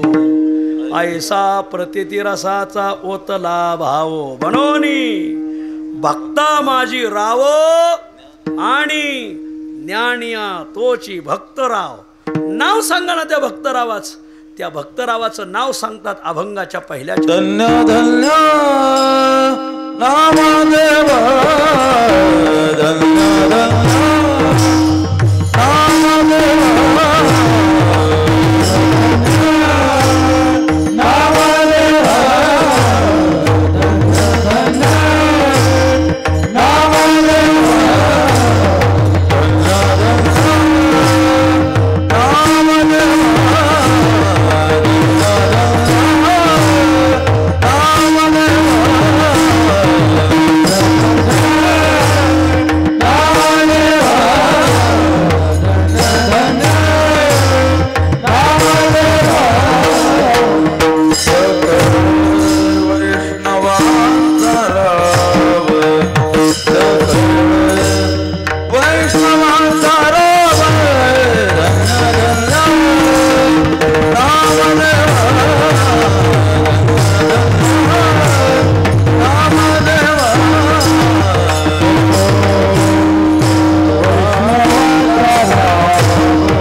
आणि हे सासूरवाडीत नाही दाखवायचं, मग कुठं दुसरीकडं? धन्य, वा धन्य धन्य. आम्हाला नाही जुळलं ते, असो. धन्य धन्य नामदेव. नामदेव महाराज तुम्ही धन्य आहात, तुम्ही धन्य आहात. दोनदा धन्यता का दिली? प्राप्तव्यता साधिली म्हणून धन्य, कर्तव्यता साधिली म्हणून धन्य. मानवी जीवनाला आलेल्या माणसाला दोन बेडे आहेत, एक आहे प्राप्तव्याची, एक कर्तव्यतेची. प्राप्तव्यता म्हणजे काय? स्वतःसाठी काही करणं, याला म्हणायचं प्राप्तव्य. समाजासाठी काहीतरी करणं, याला म्हणायचं कर्तव्य. प्रत्येकाला दोन बेड्या आहेत. दुर्दैव आहे काहीला फक्त पहिलीच बेडी कळती, ठेवून द्या. ज्ञानच नाही ना काहींना, फक्त एवढंच वळण आहे, हे वळणच नाही महाराज, द्यायचं ज्ञानच नाही महाराज. वा, प्राप्तव्य. स्वतः करता कपडे घेणं हे प्राप्तव्य, आणि पप्याच्या आईला कपडे घेणं कर्तव्य. नाही म्हणजे घेईन ग्रामपंचायत, पागल आहे का तू? तुझी बायको आहे ती, तू का म्हणे नग्न भास तरी ते लाज स्वामीशी. आणि म्हणून प्राप्तव्य साधलं आणि कर्तव्य साधलं. प्राप्तव्य कर्तव्य कसं साधलं ते अभंगात येणार आहे पुढं. म्हणून द्विवार धन्यता दिली. धन्य धन्य नामदेव. पुढं चला. सकळ वैष्णवांचा राव. सकळ वैष्णवांचा राव कसा, याच्यासाठी आपल्याला समाधीत जावं लागेल. समाधीच्या प्रसंगात ज्ञानोबराय म्हणले, भगवंता आता आमचे विठ्ठल महाराज घुले सांगायचे, गुरुजी मोठी माणसं काम घेऊन येतात, काम आहे तोपर्यंत राहतात, आणि काम झालं उभ्या पावले निघून जातात. हे त्यांचा शब्द या. वा, माऊली म्हणले आता कार्य संपलं, ज्याच्यासाठी आलो होतो ते झालं, आता देवा मला समाधी द्या. माऊली तुम्ही आळंदीला समाधी घ्यायची. सोपानदेव म्हणले मग मलाही समाधी द्या. तुम्ही सासवडला. निवृत्तीनाथ म्हणले मग तुम्ही त्र्यंबकला समाधी घ्या. मुक्ताई म्हटल्या तुम्ही एदलाबादला जा. चांगोबा म्हणले तुम्ही पुंतांब्याला जा. मग सगळ्यांनी समाधी मागितली. सगळ्याला समाधी द्यायला माझा नामदेव येईल. नामदेव महाराज सगळ्याला समाधी द्यायला येईल. भगवंत गप्प राहिले. ज्ञानोबाराने भगवंताकडे पाहिलं. का हो? नामदेव महाराज म्हणले मी तुमच्या सगळ्याच्या समाधी येतो, पण तुम्ही गप्प का? देवाला भरून आलं का हो? तव बोलीला यादव राणा, तुम्ही समाधीच्या मागीत आल्या खुना. का हो? तुम्ही सगळ्यांनी स्वतःचं पाहिलं, पण माझ्या नामदेवाचा कोणी विचार नाही केला. ठीक आहे, माझा नामदेव सगळ्याच्या समाधी येईल, पण नामदेवाच्या समाधीला मी स्वतः राहीन म्हणले महाराज. परिणाम यावरी जाना माझी का सवदृष्टी. मग मी तुम्हाला सगळ्यांना गावोगावी समाधीला पाठवेल, पण माझा नामदेव माझ्या जवळच समाधी घेईल. म्हणून नामा पंढरी नाचत ज्ञानेश्वर अलंकापुरी शोभत सोपान संवत्सरी मिरवत निवृत्ती त्र्यंबक शिखरी. संपला विषय. आणखीन एक सांगतो. भगवंत म्हणते नामदेवा पुंडलिकराय माझी भक्त आहेत, पण तुमच्यापेक्षा वजनदार नाही. पुंडलिक माझा भक्त सखा परी प्रेमळ तुम्ही विशेष. तुम्ही विशेष भक्त आहेत माझे. माझ्याकडं लोक येतात आणि लोकांची दुःख संपतात, पण माझं दुःख संपवं असं एकच ठिकाणी नामदेव महाराज. वा, तुमचेनी सर्व दुःख हरलो मी हे जाणावे, म्हणून वैष्णवांचे राव विठ्ठल. म्हणून देवाने मग चहू करी हरीने उचलिला. नामदेव महाराज मग चहू करी हरी घाली तसे. हरी याचे पूर्वार्ध काय आहेत आठवतेत का? असे दोन प्रमाण एकाच समाधीत आहेत बघा. मग चहू करी हरीने उचलिला. हो, मग संभव कोणी हा हरी बैसवेला मांडीवरी. कवळ घ्यावया मुख पसरी मग चहू करी हरी घाली तसे. वा, चार हाताने देव नामदेव महाराजाला जीव घालीत होते का? वैष्णवांचे राव. वा, वैष्णवांचा राव. ठीक आहे. प्रत्यक्ष काय दाखवलं? प्रत्यक्ष दाविली प्रचित. वाळवंट परिस सत्य प्रत्यक्ष वाळवंट परिस पै केले. हरपली विषमता द्वैत बुद्धी निरसली. काय झालं? पंढरपुरात पांडुरंगाचे लढीवाळ भक्त नामदेव महाराज आणि रुक्मिणीचे लढीवाळ भक्त भागवत महाराज. एवढे लढीवाळ होते की त्या भागवत महाराजाची भक्ती पाहून रुक्मिणी प्रसन्न झाली. रुक्मिणीने त्यांना परिस दिला. त्यांच्याकडं परिस असल्यामुळं अख्खं गाव त्यांना परिसा भागवत म्हणू लागला. आणि मग ते नामदेव महाराजाला थोडे हिनवायचे. आता हे पडलं ब्राह्मण, नामदेव महाराज पडले शिंपी. जातीचे हे शिंपी विश्व जाणे याते. नामदेव महाराज मंदिरातलं कीर्तन करून बाहेर आले का हे महाद्वारी रामायण सांगायचे. कोण? परिसा भागवत. म्हणून नामदेव महाराज आता रामायण चाललंय ओलांडून कसं जायचं. नामदेव महाराज दर्शन करून निघाले का ते हात धरायचे. बरं का मंडळी, श्रोते मंडळी, हे नामदेव शिंप्याचा आहे. मग आणि याचा बाप माझा शिष्य बरं का, याचा आजा बी माझा शिष्य. मग आता नातू चांगला कीर्तन करतोय तसा, पण माझाच शिष्य आहे. असं रोज हिनवायचे. नामदेव महाराजांनी ठरवलं ह्या ब्राह्मणात सरकार पाडायचं, जीवन ती होईल. आता काय ते नामदेव महाराजच होते, ते ईरसाळच होते. ते या ब्राह्मणात नीटच करायचं म्हणजे. एक दिवस नामदेव महाराज रामायणाला पहिलंच येऊन बसले. आणि मग पहिले येऊन बसल्यावर मग रामायण सुरू झालं. नामदेव महाराज म्हणले काय चाललंय प्रकरण. म्हणजे लंका कांड. मग एक प्रश्न विचारू का. म्हणजे विचारा, मी ब्राह्मण आहे, विद्वान आहे, काही सांगन. मग सांगा कैशी आहे लंकेची रचना आणि कोणकोणत्या स्थानात राहतात. हे गाथ्यात आलंय बरं का. वा भो वैकुंठ जागा क्षेत्र हे पंढरी, तेथे नांदे हरी द्वारकेचा. आणि ते त्याच्यात आलेलं हे प्रकरण आहे. सांगा कैसी आहे लंकेची रचना आणि कोणकोणत्या स्थानात राहतात. तुम्ही विद्वान आहेत, ब्राह्मण आहेत, रामायणाचार्य आहेत, 3.5-4 लाख घेतात. मग तर मग सांगा लंकेत कोण कोण्या गल्लीला राहतं. गरबडी ना ते सांगता येत नाही. बोला पुंडली कसा करवाटा संपलं रामायण. उठा. रामायणच उधळून दिलं नामदेव महाराज. दुसऱ्या दिवशी रामायण सुरू झालं का नामदेव महाराज गुळ ठेवायलाच पुढं होते. लंका काय चाललंय लंका कांडात. हो लंका कांड चाललंय ना. तुम्ही ब्राह्मण आहेत, विद्वान आहेत ना. मग सांगा लंकेत कोण्या गल्लीला कोण राहतं. अब ते नाही सांगतायत. बोला पुंडले कवरना. उठा निघा. 4-5 दिवस रोज रामायण उधळून द्यायचे नामदेव महाराज. म्हणजे बामनं नीट केल्याशिवाय जोडायचंच नाही. आता काय करा. राग मानू नका बरं का कोणी असेल तर. आणि मग ती काथ्यातलं सांगतोय, माथ्यातलं सांगत नाही. मी पदरचं अक्षर सांगणारा बुवा नाही माझा. मग ती रुक्मिणी पुढे गेली. आई अगं ते नामदेव मला रोज हिणवतंय. मग मला ती लंका दाखव. आता ते लई लढी वाळवत. आई म्हणली बस हातावर. रुक्मिणीने लगेच बसवला महाराज आणि गेले लंकेत. पहिलं गेले तर मग आता याने वही काढली. तसा टिपण्याच बुवा आता हा. मग सुरुवात केली. खाल्ल्याळीला कोण राहतंय, अति काय महा काय ते सगळे लिहून घेतली नावं. मधल्या आळीला कोणाची घरं येतं. आता ते लई दिवसापूर्वी मेले होते पण ते लंकेची रचना होती. लिहून घेतले. वरल्या आळीला गेले, पाहिलं. आणि मग सहज आईला विचारलं बिभीषण कुठं राहतो. म्हणजे ते टाळपा खोजाचा आवाज येतोय ते बिभीषणाचं घर.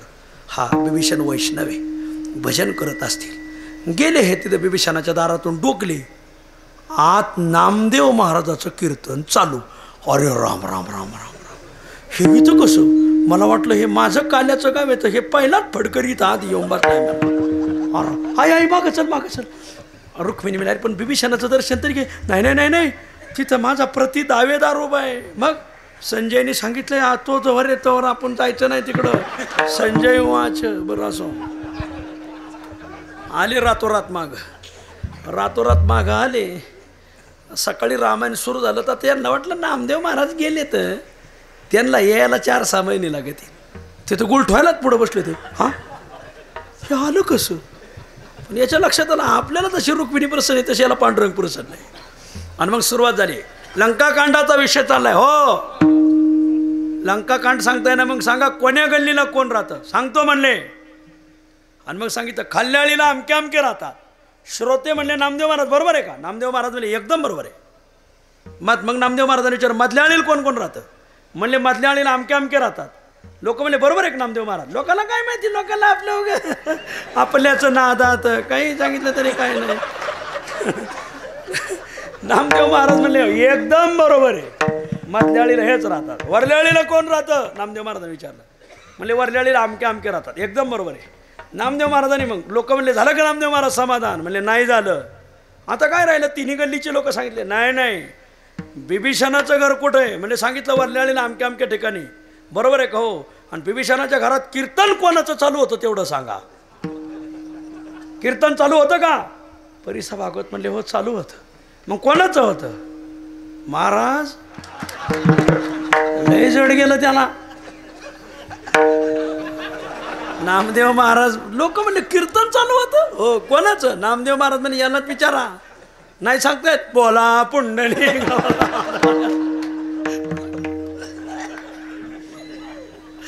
नामदेव महाराजांनी पुरती जिरवली. एक दिवस नामदेव महाराजाच्या पत्नी राजाईच ना आणि राजाई गोनाई दोघी सासू सुना. दामा नामा जाना बापले बंडू बोलले खास म्हणायचं बरं काय.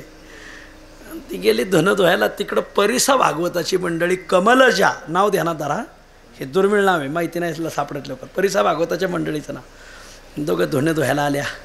आता परिसा भागवताची पत्नी म्हणजे काय आहे, पुतळ्यान टोरल्यान पैंजण साकळ्यान कमरेला कमर पटान नाकात नथ घालवले ना.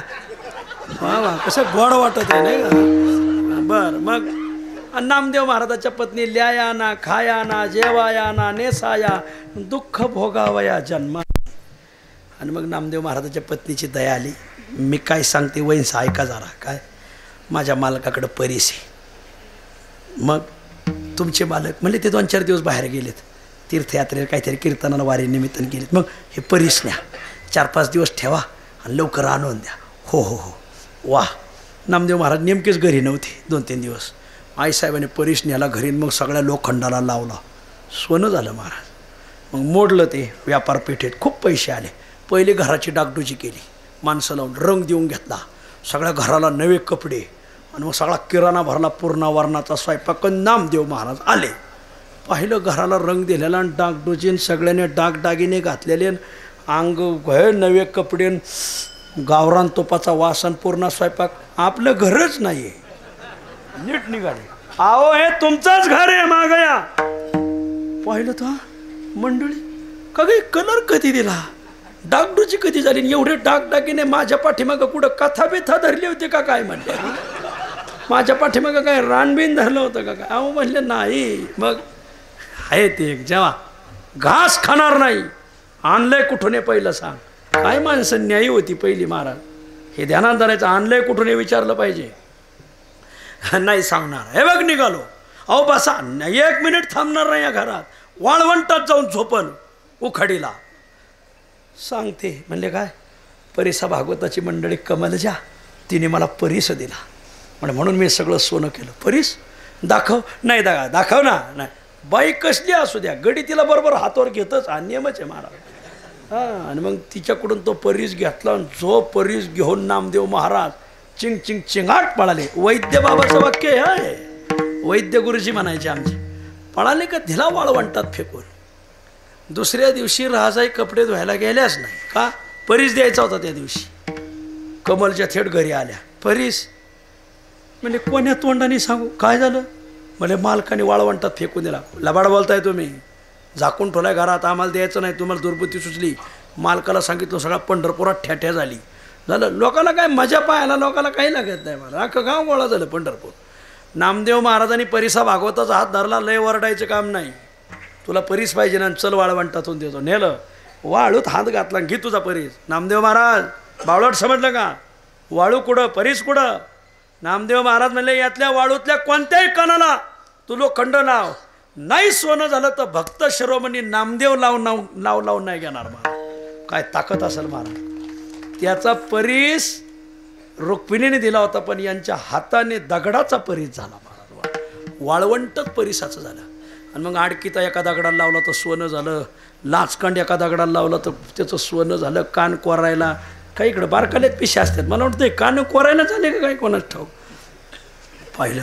आणि मग मात्र हरपली विषमता, द्वैतबुद्धी निरसली. आणि मग लक्षात आलं प्रत्यक्ष दाविली प्रचित.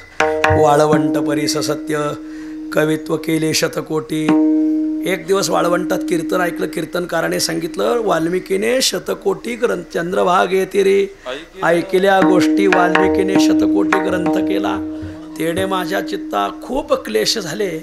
अरे मी पांडुरंगाचा भक्त, वाल्मिकी रामाचे भक्त, तर रामानं शतकोटी वर्णन केलं. शतकोटी प्रविस्तरम. मग आणि मी भगवंताचं वर्णन करू शकलो नाही. मी सुद्धा शतकोटी तुझे करीन अभंग. पांडुरंगा मी पण करतो. 100 कोटी तुझे अभंग करील. जर नाही पूर्ण झाले तर जिव्हा उतरीन तुझं पुढे. आणि मग पांडुरंग प्रगट झाले. म्हणे पांडुरंग ऐक नाम्या, अरे तये वेळी होती आयुष्याची वृद्धी, आताची अवधी थोडी असे. अरे त्या वाल्मिकीला वय काय, आताचं वय काय. मग नेले रात्रीने ते अर्ध, बाळ तरुण जरा व्याध. मग मी सांगतो ते कर. मग सारजेला बोलवलं, म्हणजे सरस्वतीला. बैस जिव्हेवरी नामयाच्या. तो नामदेव महाराजाच्या जीवेवर बस. सगळ्या घराला सांगितले अभंग करायला. खूप अभंग झाले. तरी काही राहिले म्हणून त्याच्यासाठी स्वतंत्र अवतार घेतला जगद्गुरु तुका अवतार रामयाचा. आणि मग उरले ते शेवटी लावी कवित्व केले शतकोटी तारिले जीव कल्पकोटी. याला म्हणायचं कर्तव्य. लोकांना तारलं. आज जो नामदेव महाराजाचे जनाबाईचे अभंग जनीचे अभंग वाचिल जो कोणी त्याशी चक्रपाणी देईल भेटी. वा, जनाबाईचे अभंग वाचले पाहिजे आणि कीर्तनाला घेतले पाहिजे. केशव महाराज नामदास वा ते सांगतात जनीचे अभंग वाचिल जो कोणी नामदेव महाराजाचे चरणी त्याशी चक्रपाणी देईल भेटी. आणि मग याला म्हणायचं कर्तव्य समाज तारला. आणि प्राप्तव्य काय देव जेवी सवे. वा, काय मिळवलं. देव त्यांच्याबरोबर जेवत होता. नैवेद्य हातीचा मूर्ती जेवी ऐशी ज्याची देवा सवे. इथं श्लेष अलंकार या सवे शब्द दोनदा आला आहे. पहिल्या सवेचा अर्थ आहे बरोबर, देव ज्यांच्या बरोबर जेवतोय. आणि दुसरा सवे शब्दाचा अर्थ आहे सवय. अशी देवाला सवय लागली. नामदेव महाराजाचं कधी खायला विठ्ठल तीर्थवडीतलं गोड प्रकरण आहे. भगवंत म्हणतात आज जो मी दष्टपुष्ट आहे ना ते माझ्या वारकऱ्याचं उष्ट खातो म्हणून मी दष्टपुष्ट आहे. मनोनी धाटे मोठे शरीर माझे भोकांती पुष्टी यशकृती प्रभा. माझं जे आगाच अंग चमकत आहे ते वारकऱ्याचं उष्टावळी खाल्ल्यामुळं चमकत आहे. वा, देव जेवी सवे ऐशी ज्याची देवा सवे. मग नामनाथ महाराज म्हणतात धन्य धन्य नामदेवा. तुम्ही धन्य आहात, तुम्ही धन्य आहात. एका जनार्दनी चरणी ठेवा, मला तुमच्या चरणाजवळ ठेवा. धन्य धन्य नामदेव सकळ वैष्णवांचा राव विठोबार.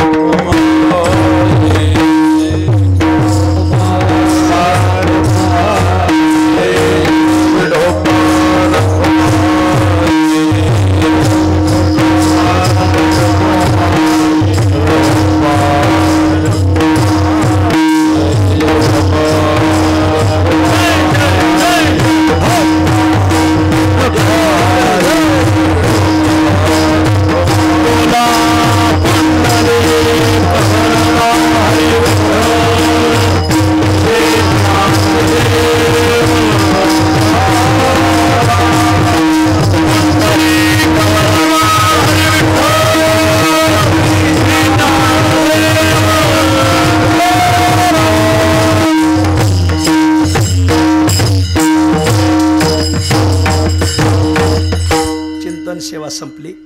पुण्यपावन हरिभक्तीपरायण पांडुरंगाचे निष्ठावंत उपासक निवृत्ती नारायण मेकले यांचं प्रथम पुण्यस्मरण. त्यांचे तिन्ही चिरंजीव राजाराम भाऊ, रामदास भाऊ, सुरेश भाऊ अतिशय देखणं पुण्यस्मरण आरंभिलं. एवढे टाळकरी एखाद्या तालुक्याच्या सप्त्याला सापडायचे नाहीत. एवढी महाराज मंडळी. आज अनायासे आपल्याला थोडंसं बोलायचं होतं तर आता ते बोलतो एक 5 मिनटात आणि सेवा सोडतो. सगळ्या आपल्या लातूर जिल्ह्याला नव्हे मराठवाड्याला एक आमंत्रण आहे. आमंत्रण कोणाचं आहे? आमचं तुकाराम महाराज संस्थान मावळ, नामदेव महाराज संस्थान पंढरपूर नरसी आणि ज्ञानोबाराय संस्थान आळंदी देवाची. या 4-5 जणांचं आमंत्रण असं आहे की चालू वर्ष ज्ञानोबारायचं 750 आहे, नामदेव महाराजाचं 675 आहे आणि तुकोबरायचं 375 आहे. मग तर हे संपूर्ण महाराष्ट्राने साजरं करा असं या संस्थानांचं म्हणणं आहे. तुम्ही साजरं करा, आम्ही तुमच्यात येऊन मिसळू. आणि मग या निमित्ताने गेल्या वर्षात 7 उत्सव एकट्या तुकोबरायांचे झाले. पण देहूच्या उत्सवाला आदरणीय माधव महाराज नामदास आले. ते म्हणले का हो तुकोबरायांचे उत्सव झाले, नामदेव महाराजांचा का विसर पडला. म्हटलं तीही उणीव भरून निघेल. आणि ज्ञानेश्वर महाराज संस्थांचे सगळे विश्वस्त म्हणतात की तुम्ही करा उत्सव, आम्ही तुमच्यात येऊन मिसळतो. आणि मग या वर्षीचा पहिला नामदेव महाराज ज्ञानोबराय आणि तुकोबरायचा त्रिवेणी संगमात्मक उत्सव पहिला भंडाऱ्यावर होणार आहे. पुणे जिल्हा एकत्र येऊन करणार आहे. पुणे जिल्ह्याने तुकोबरायचा केला, आता ज्ञानोबरायचाही करायचा म्हणतात. खूप दिमागदार उत्सव होणार आहे भंडाऱ्याच्या पायथ्याला 23 जानेवारी ते 31 जानेवारी. खूप मोठं पारायण आहे. आणि मग आता तिकडंच करायचं, मराठवाड्याने करायचं नाही का? ही तर संतांची भूमी. ज्ञानोबराय मराठवाड्यातले, आपेगाव. नामदेव महाराजांचा वंश मराठवाड्यातला, कुठं? नरसी नामदेव. वा. आणि मग ज्ञानोबराय नामदेव महाराज आणि तुकोबरायचा उत्सव. तुकोबरायचे सगळ्यात जास्त अभंग पाठ आणि सगळ्यात जास्त तुकोबरायच्या गाथ्यावर भजनं मराठवाड्यात होतात. आणि मग कुठंतरी तुकोबराय ज्ञानोबराय नामदेव महाराजांचा उत्सव घडावा. आणि म्हणून मग गेली 4-6 महिन्यापासून आपल्या लातूर जिल्ह्याला एक चांगली लाट आली की ज्ञानोबराय तुकोबराय आणि नामदेव महाराजांचा उत्सव करायचा. तारीख आखली. तारीख आहे 22 फेब्रुवारी ते 2 मार्च. तर सगळ्याला विनंती, सगळ्या आपल्या मराठवाड्याला, लातूर जिल्ह्याला 22 फेब्रुवारी ते 2 मार्च कोणीही लग्न धरू नका. या वेळेत आपल्याला लातूरला खूप महामहोत्सव संपन्न करायचा आहे. रोज 1000 टाळकरी, रोज इकडून 10 पखवाज, इकडून 10 पखवाज, रोज गाथा पारायण. मला तसं आम्ही ठरवलं होतं ज्ञानेश्वरी पारायण करू, पण मला मगाशी येता येता आमचे श्याम महाराज बरोरे आणि चंदू भाऊ काय म्हटले, इकडं गावोगावी ज्ञानेश्वरीचीच पारायणं होतात म्हणले, जरा गाथ्याचं पारायण झालं तर चांगलं होईल. आणि मग आदरणीय एकनाथ शिंदे साहेब 25,000 गाथे छापून देऊ राहिलेत आपल्याला महाराज. ते माणूस खूप धर्मप्रेमी मनुष्य आहे, खूप धर्मप्रेमी. आणि मग असं मोठं गाथा पारायण आपल्या भागात होईल. 25,000 वाचक, 1000 टाळकरी, रोज 20 पखवाज, 2 सत्रात कीर्तनं आणि महामहोत्सव. संध्याकाळी कीर्तनाला पहिल्या दिवशी 50,000, तिसऱ्या दिवशीपासून 1 लाख, काल्याच्या कीर्तनाला 3.5 ते 4 लाख लोकाला पुरणपोळी. वा. काळा कधी आहे? काला आहे होळीच्या दिवशी. मग ग्रहण आहे का? बरं मागं पुढं करू. 2 तारखेला होळी आहे का? बरं पाहू काहीतरी तिथी मागं पुढं करून, पण पोळी करायला लावू आपण. पोळीसाठी लातूरची 100 गावं ठेवायच्या, त्यांनी फक्त पोळ्याच बनवायच्या. तर सगळ्याला विनंती, खूप महामहोत्सव चांगला होणार आहे. या उत्सवात सगळ्या संस्थानिकांची, गडकऱ्यांची, फडकऱ्यांची कीर्तनं, वास्कर महाराज, देहूकर महाराज, आवसेकर महाराज, आदरणीय बंडा तात्या, देगलूरकर महाराज, एकनाथ महाराज सदगीर, अशी सगळी चांगली कीर्तनं. आणि सकाळच्या सत्रात आपल्या जिल्ह्यातली कीर्तनं. आपल्या जिल्ह्यात एका तालुक्याला एकच कीर्तन द्यायचं, बाकीच्याने म्हणायचं नाही हां त्याला दिलं मला नाही दिलं, येडी हळद. हां सगळ्यांनी आपला एक प्रतिनिधी कोणी बोलला तरी चालतं ना महाराज. तुम्ही एवढे आहेत, मी एकटा बोलतोय, तुम्ही मानणार का नाही? कोणी बोलला तर चालेल. तर सर्वाला विनंती आहे की आपण सर्वजण एकत्र येऊन हा उत्सव करू. 4 ते 6 काकडा भजन, 6:30ला गाथा पारायण सुरू करायचं, 6:30 ते 11 संगीत गाथा पारायण, 11 ते 12:30 तालुक्याची कीर्तन. बरं, 12:30 वाजता 50 गावांची 2 ते 2.5 लाख भाकरी येणार. एका गावाने 2,000-3,000 भाकरी पाठवायच्या. बाकीचा स्वयंपाक आपण तिथं करू. मग बरं झालं, भाकरी आल्या मग दुपारी 3 वाजेपर्यंत जेवण, 3 ते 4 हरिपाठ, 4 ते 6 चरित्र. मग तुम्ही म्हणले ज्ञानोबरायचं, तुम्ही म्हणले नामदेव महाराज, तुम्ही म्हणले तुकोबराय असं, तुम्ही म्हणले आत्मचरित्र, ते नाही जुळायचं, तर असं चरित्र कथा होईल. आणि मग 4 ते 6 कथा झाली का 6:30 ते 8:30 कीर्तनाचा टाईम हा ठेवायचा, कारण लोकांना मागं जायचं आहे परत. 6:30 ते 8:30 खूप भव्य दिव्य कीर्तन संपन्न होईल. 8:30 वाजता परत 50 गावांच्या 3 लाख भाकरी. आणि मग संध्याकाळी आमटी महोत्सव. महाराष्ट्रात जेवढ्या प्रसिद्ध आमटीचे आचारी आहेत त्या भागातले आचारी बोलून, पहिल्या दिवशी आमची नगरची आगडगाव आमटी, दुसऱ्या दिवशी जुन्नर तालुक्यातली आण्याची आमटी, तिसऱ्या दिवशी शेवगाव तालुक्यातली शिपी आमटी, आपलं शिंगोरी आमटी, चौथ्या दिवशी कर्जत तालुक्यातली शिपी आमटी, 5व्या दिवशी पंढरपूरची बाजार आमटी, 6व्या दिवशी मावळातली आंबळ्याची आमटी, आणि 7व्या दिवशी आपल्या लातूरचं बोरसुरीवर. वा, 2 लाख लोकाला वरण बनवायचं. एखादा आता चंदू शेठ, आता तुम्हाला थोडं फिरावं लागेल. तुम्ही श्याम शेठ दोघं फिरले का? कोणी वरण देते ना आमट्या देते ना आपल्याला. वा, तर थोडं फिरावं लागेल. आणि लखनगिरी महाराज हे आहेत, आपल्या सगळ्यांनी फिरायचं बरं का. आता चांगली माणसं शोधायची. तर सर्वाला विनंती, असा हा उत्सव आहे. तुम्ही म्हणाल मग घरणीकराकडून अपेक्षा काय? काही अपेक्षा नाही. पहिली अपेक्षा वाचक. आपल्या भागात पहिल्यांदा तुकोबराय येऊ राहिले, आणि तुकोबरायच्या पादुका भंडाऱ्या डोंगरावरून, देहूवरून हेलिकॉप्टरने आपल्या जिल्ह्यात पहिल्यांदा येणार. मग जमलं तर त्यातच ज्ञानोबरायच्या घेऊन येऊ आणि पंढरपूरने काही नामदेव महाराजाच्या पादुकाची व्यवस्था करू. इथं 3 देवघरं राहतील, 3 पादुकांपुढं 24 तास भजन. भजन आपण हे ठेवू, निवृत्ती ज्ञानदेव सोपान मुक्ताबाई एकनाथ नामदेव तुकाराम, हे भजन ठेवू. मग त्याला चालेल. आता बरं का, तुम्ही काय करा सगळी मंडळी, बळीभाऊ तुम्ही याला एक 10-15 चाली काढून ठेवा आधीच या भजनाला, त्या देव तालुक्यात पाठवून, म्हणजे त्या बसवतील. नाही तर तिथं स्वरला होतं वडबर आणि त्या चाली आपऱ्या पडा त्या नाही तर लांबाट त्यानं कधी कधी. आणि म्हणून निवृत्ती ज्ञानदेव सोपान मुक्ताबाई एकनाथ नामदेव तुकाराम हे भजन ठेवू, म्हणजे तिन्ही येतात त्याच्यात. 24 तास भजन, 5 गावांनी 2 तास, परत त्यांना 7 दिवस चान्स नाही. अशी 5 गावं 2 तास, 5 गावं 2 तास, बरोबर अशी 7 दिवसामध्ये किंवा 8 दिवसामध्ये बरोबर 800 ते 900 गावं बसवायची, वाड्या बसवायच्या. प्रत्येक गावाला तुकोबरायपुढं भजन करायला संधी भेटली पाहिजे अशी अपेक्षा. गोड भजन, भजनाचा मंडप स्वतंत्र, कीर्तनाचा आणि जिथं गाथा पारायण आहे तिथं कीर्तन मंडप, भजन मंडप स्वतंत्र, जिथं देव आहे तिथंच भजन मंडप असतो.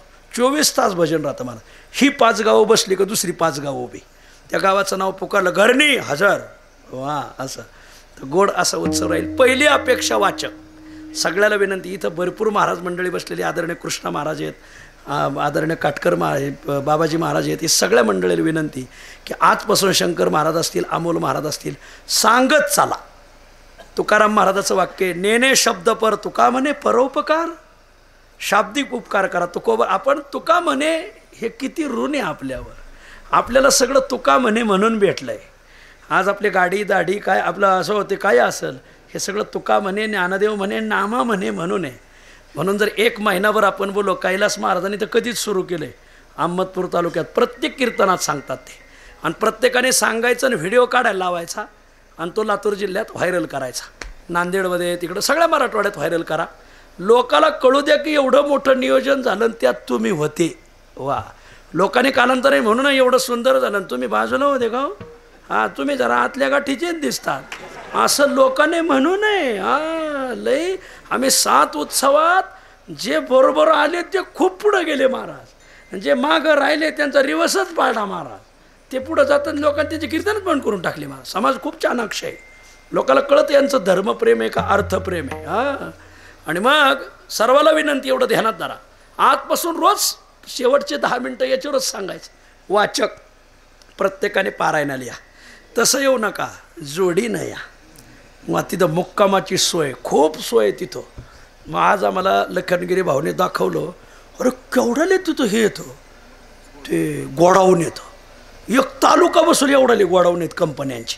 ते नवीन जी कृषी उत्पन्न बाजार समिती झालेली ना खंडापूरला, तिथं जो 100 एकराचा प्लॉट मोकळा आहे मला. 100 कसं, चांगलं 200-250 एकर असेल, 300-350 एकर आहे. 375 असल्यामुळं तेवढंच एकर शोधलंय बघा, 375 एकर. वा, 750 नाही असो. आणि म्हणून मग त्या उत्सवात आपण सगळ्यांनी सांगत चालायचं गावगावून. वाचक ज्याला वाचता येतंय माऊली, असं गाथापारायण परत घडणार नाही. आपण प्रत्येकाने यायचं ना आजपासून सांगत चालायचं. गावात कोणाचं कीर्तन असो, कीर्तनकार म्हणायचं 5 मिनटं याच्यावर बोला. पहिली मागणी आहे वाचक, दुसरी मागणी घरोघरातून 11 भाकरी. घरणीच्या महिलाला विनंती आहे, 1 दिवस भाकरी करून द्यायच्या. ह्या भागाच्या 50 गावांच्या एका दिवशी भाकरी राहतील, घरोघरून भाकरी. तिसरी मागणी की आता त्या भाकरी देते तर मग तुम्ही म्हणाला आम्ही काय द्यायचं, थोडी आमटीला मदत करायची. तुकोबरा येणार आहेत म्हणल्यावर काही नाही, कमीत कमी 500 रुपये, जास्त द्यायचं नाही, जास्त मागायचे बी नाही, जास्त यांना मागायचे. हे मोठे गडी बसलेत ना पुढं, हां, यांना सोडायचं नाही. हां, तर सामान्य शेतकऱ्यांनी फक्त आमटीसाठी जर 500 रुपये दिले तर 50 गावातून बरोबर आमटी तयार होईल आणि मग ती उभी राहील. अशी विनंती सगळ्यांनी यायचं. जवळच्या गावांना थोडंसं सरपणाचं सांगावं लागेल, कारण एवढा मोठा स्वयंपाक गॅसवर होत नाही, त्याला 100 ट्रॅक्टर सरपण लागतं महाराज. आम्हाला 100 ट्रॅक्टर, असे 700 ट्रॅक्टर सरपण लावले. पण आम्ही झाडं बी लावली बरं का ती. हां, परत ताजी झाडं तोडली, जुनी म्हणजे वाळलेली होती ती, पण आम्ही सप्ताह झालं का झाडं लावतो.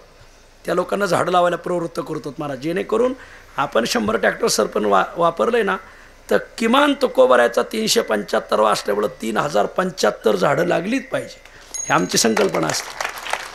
सर्वाला विनंती माऊली, असा उत्सव परत होणार नाही. आणि मग सुरुवात किती तारखेला सांगितली? 22ला, पण पादुका येणार आहेत 21ला. 21 तारखेला दुपारी 4 वाजता लातूरला हेलिकॉप्टर उतरेल. पादुका आल्या का मग मिरवणूक ठेवलेली 375 असल्यामुळं बरोबर 375 पताका पुढं. आमचं भागवत बा आहेत बघ इथं कुठंतरी. बघा उठून उभा राहा, 1 मिनटं उभा राहा, 1 मिनटं उभा राहा. यांच्यासाठी टाळ्या वाजा. यांनी 375 पताका शिवून दिल्या. खूप चांगले मुलं, खूप चांगले देवाने मुलं खूप नोकरीला आहेत, पण ह्या वारकऱ्याच्या हातात कला आहे. यांनी 375 पताका शिवून दिल्या. मग पुढं बरोबर 375 पताका घेऊन वारकरी चालतील. त्याच्या पाठीमागं 375 महिला तुळस घेऊन, त्याच्या पाठीमागं 375 महिला कलश घेऊन, त्याच्या पाठीमागं 375 पखवाजी. तर गावगाव पखवाजी आहेत महाराज. वा बरं, बळी येतं तर कदम आहे असो भाऊबंद. बरं, 375 पखवाज, त्याच्या पाठीमागं 375 टाळकरी, त्याच्या पाठीमागं 375 विणेकरी. प्रत्येक गावचा विणा आपलं कोणता विणा आला होता ही पेपरला दुसऱ्या दिवशी एक पेपरला बातमीच आपली आली पाहिजे की कोण्या गावचे पखवाजी होते आणि कोण विणेकरी होते. त्याचं एक पुस्तकच बनवायचं महाराज. आणि ते पुस्तक 2 महिन्याआधी वितरित करायचं सगळ्या गावांना. त्यात ह्या विणेकऱ्यांची नावं राहतील म्हणून नावं द्यायला सुरुवात करा. आमच्या तालुक्यात एवढे 50 विणेकरी, आमच्या तालुक्यातले 50 पखवाजी, आमच्या तालुक्यातले 50 टाळकरी, आमच्या ह्या 25 महिला, आमच्या 25 पताकाला नावं. ते पुस्तकच बनवायचं. मग त्याचं एक आधीच सगळं अहवाल तयार करायचा, प्रत्येक गावाला द्यायचा तो. हे तुमच्या गावाला आणि तुमच्या विणेकऱ्याचं नाव. पण 375 पताका, 375 तुळशी, त्याच्या पाठीमागं 375 कळशी, 375 पखवाज, 375 विणेकरी, 375 टाळकरी, त्याच्या पाठीमागं 375 कीर्तनकार फेटे बांधून. वा, त्याच्या पाठीमागं 375 लातूर जिल्ह्यातली तुकाराम नावाची माणसं. इथं तुकाराम आहे का कोणी? हात वर करा. कोणच नाव तुकाराम आहे? टाळी वाजा त्या माणसासाठी मला. वा, अजून कोण आहे तुकाराम? बरं, नामदेव कोण आहे? नामदेव नाही कोणाच. मग हा बघा बाबाजी नामदेव आहेत. नामदेव शोधू आपण. क्या चॅनलवालाच नामदेव आहे का? वा नामा, बरं हा भंगही तुझाच त्यासाठी घेतलाय. बरं, तर 775 आपलं 675 नामदेव शोधायचे आपल्याला. आजपासून गावाकडे गेलं का ती चापाचापीच सुरू करायची नावांची. आणि 750 ज्ञानेश्वर आहेत का इथं? मी पहिला. हां वा, माऊली बघा माझ्या डाव्या हाताला बसले. वा, आहेत का ज्ञानेश्वर? वा वा वा. एखादा म्हणाल बा माझं नाव ज्ञानेश्वर आहे किंवा नामदेव आहे, तुकाराम आहे, पण माळ नाही गळ्यात तरी का? तुझ्या नावाचा एवढा सोहळा पाहिल्यावर तुलाच लाज वाटण माळ घालून जाशील. वा. आणि म्हणून सर्वाला विनंती आहे. आणि मग रथ आमच्या पानगावचे चंदूशेठ आर्दले इथं बसलेत. त्यांनी 11 लाख रुपयाचा रथ बनवला आहे महाराज. त्यांच्या गावात स्वयंभू पांडुरंगाचं मंदिर आहे, खूप 1200 वर्षापूर्वीचं आहे. आणि मग ते लातूरवरून दरवर्षी मला वाटतं पानगावाला रथयात्रा नेतात. तर त्यांचा रथ आणि श्यामशेठकडं बैल आहेत खूप वजनदार महाराज. खिलारी बैल आहेत. हे गाडी घोंगराची. बरं असो, लय बारीक ऐकायचं नाही. हां. आणि मग अशी सुंदरपैकी रथयात्रा आणि पाठीमागं एक 10,000 समाज. अशी मिरवणुकीलाच 25,000 लोकांचं नियोजन करायचं. अशी विनंती आहे. खूप सुंदर मिरवणूक निघल. तुकोबराय थांबतील, मुक्कामीच यायचं, सगळी सोय. आणि तिथं चौकडून हे गाव आहे त्यांची. हारंगुळ गाव आहे, खंडापूर आहे, खूप मोठे, खूप. हा गंगापूर आहे, हा साखरा आहे. गावाचं नाव साखरा असल्यामुळं ते म्हणले 160 क्विंटल साखर देतो म्हणून. असो, देतील, वजनदार येतं. साखर कारखानात तिथे म्हणलं द्यायला काय हरकत आहे. तर हरंगुळ आहे. वा, हरंगुळ आणि हा त्यांच्यात गुळ आहे, यांच्यात साखर आहे. बरं असो. तर आणि संचालक पुढंच बसलेले आहेत. तर सगळ्याला विनंती आहे, असा उत्सव लातूरमध्ये परत होणार नाही. माग अरुण भैया आहेत हा. तर त्यांना सगळ्याला विनंती आहे की महाराज मंडळीला एक विनंती, आजपासून हे सांगत चाला. तुम्ही सांगा, एक दिवस ज्ञानोबराय तुम्हाला स्वप्नात येऊन दर्शन देतील की माझ्यासाठी तू बोलला आहे. एक दिवस नामदेव महाराज स्वप्नात येतील की माझ्यासाठी तुम्ही बोलले बरं का. एक दिवस तुकोबराय स्वप्नात येतील की तुम्ही माझ्या उत्सवासाठी जिल्ह्यात बोलले. आणि नाही बोलले तर मग भूत स्वप्नात येतील. आणि म्हणून मला विनंती आहे की सगळे बोला. बळी भाऊ, तुमच्याकडे जरा भजनाचं नियोजन राहिला. हो, सगळं भजनाची शिस्त, तुम्ही खूप शिस्तीतली माणसं आहे आणि म्हणून आपण सगळी मंडळी वेळ देऊ. चालेल ना पण हे उत्सव केल्यावर? वा, तुम्ही याल ना? म्हणा मी पुन्हा येईन. हां, त्यांना बी आणू. आणू त्यांना. सर्वाला विनंती आहे, मराठवाड्यातले सगळे राजकीय नेते येतील, पण आमचा भाव आहे ना शेतकरी आणि वारकरी, ह्या दोघांवरच आमचा खूप विश्वास आहे. शेतकऱ्याने जर मदत केली ना, कोणाला रुपया मागायची गरज पडणार नाही. मदत फार नाही, फक्त तेवढीच करायची. पण प्रत्येकाने जर घरातून गेले, घराघरातून खूप मदत होली. आज इथं आणायची सगळी महाराज मंडळी आलेली आहे. ही सूचना आहे. भूषण महाराज तर सांगायला सुरुवात केली, आमचे शंकर महाराज, कैलास महाराज रोज सांगतात महाराज, तर एवढं सांगा. नाहीतरी आपलं ऐकून कुठं लोक सुधारली, एवढं सांगून सुधारली तरी लई झालं महाराज. आणि म्हणून सर्वाला ही विनंती. त्याच्यासाठी मग मला हे रामदास भाऊ, अमोल महाराज काय म्हणतात, तुम्ही आम्हाला इकडं जास्त वेळ देत चाला. आणि मग आमचे महेश महाराज माकणीकर यांनी मला जो 7-8-10 कीर्तनं दिले. त्याने तसे तर काय तुम्ही येत नाहीत, घ्या कीर्तनं. मग हे लोकाला सांगा. आणि मग असं आहे सगळ्याला विनंती. आणि शहरातले जे भजनी मंडळ आहेत ना, शहरामध्ये खूप भजनी मंडळ आहेत, महिला भजनी मंडळ, त्यांना पहारे द्या. शहरात तुम्ही राहणारी जी माणसं आहेत ना, तर ते आता शिवरात्री महोत्सवाला भेटले बघा मला मगाशी, तर ते आपण शहरातल्या महिला भजनी मंडळाला त्यांना पहारे देऊ. खूप भजन होईल महाराज. जवळच्या लोकांनी रात्रीची पारे घ्यायच्या, जवळच्या तालुक्यांनी, आणि लांबच्या तालुक्यांना दिवसाचे पारे द्यायचे. असं ज्या दिवशी त्यांच्या भाकरी त्याच दिवशी पारा, म्हणजे त्यांना हेलपाटा पाडणार नाही. अशी सगळ्याला विनंती. खूप गोड उत्सव. असा उत्सव करायचा की जसं शिक्षणात लातूर पॅटर्न गाजला, तसं सप्ताह कसा करायचा, तर तोही लातूर पॅटर्न गाजला पाहिजे. इथून पुढं त्याची गिनीज बुकात नोंद झाली पाहिजे. इथून पुढं लोक म्हणले पाहिजे उत्सव करायचा ना जसा लातूरला झाला तसा, लातूरला झाला तसा. आणि म्हणून तुमच्याकडं तूर फार पिकती, तर त्यातल्या तूर पिकवा, पण पहिला ला शब्दही ध्यानात आला. ला ला हां, म्हणजे दे असा अर्थ होतो त्याचा. सर्वाला विनंती आहे, 22 फेब्रुवारी ते 2 मार्च विसरू नका. ज्ञानेश्वर माऊली ज्ञानराज माऊली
उशीर झाला याबद्दल मी क्षमा मागतो. विठ्ठल जय जय.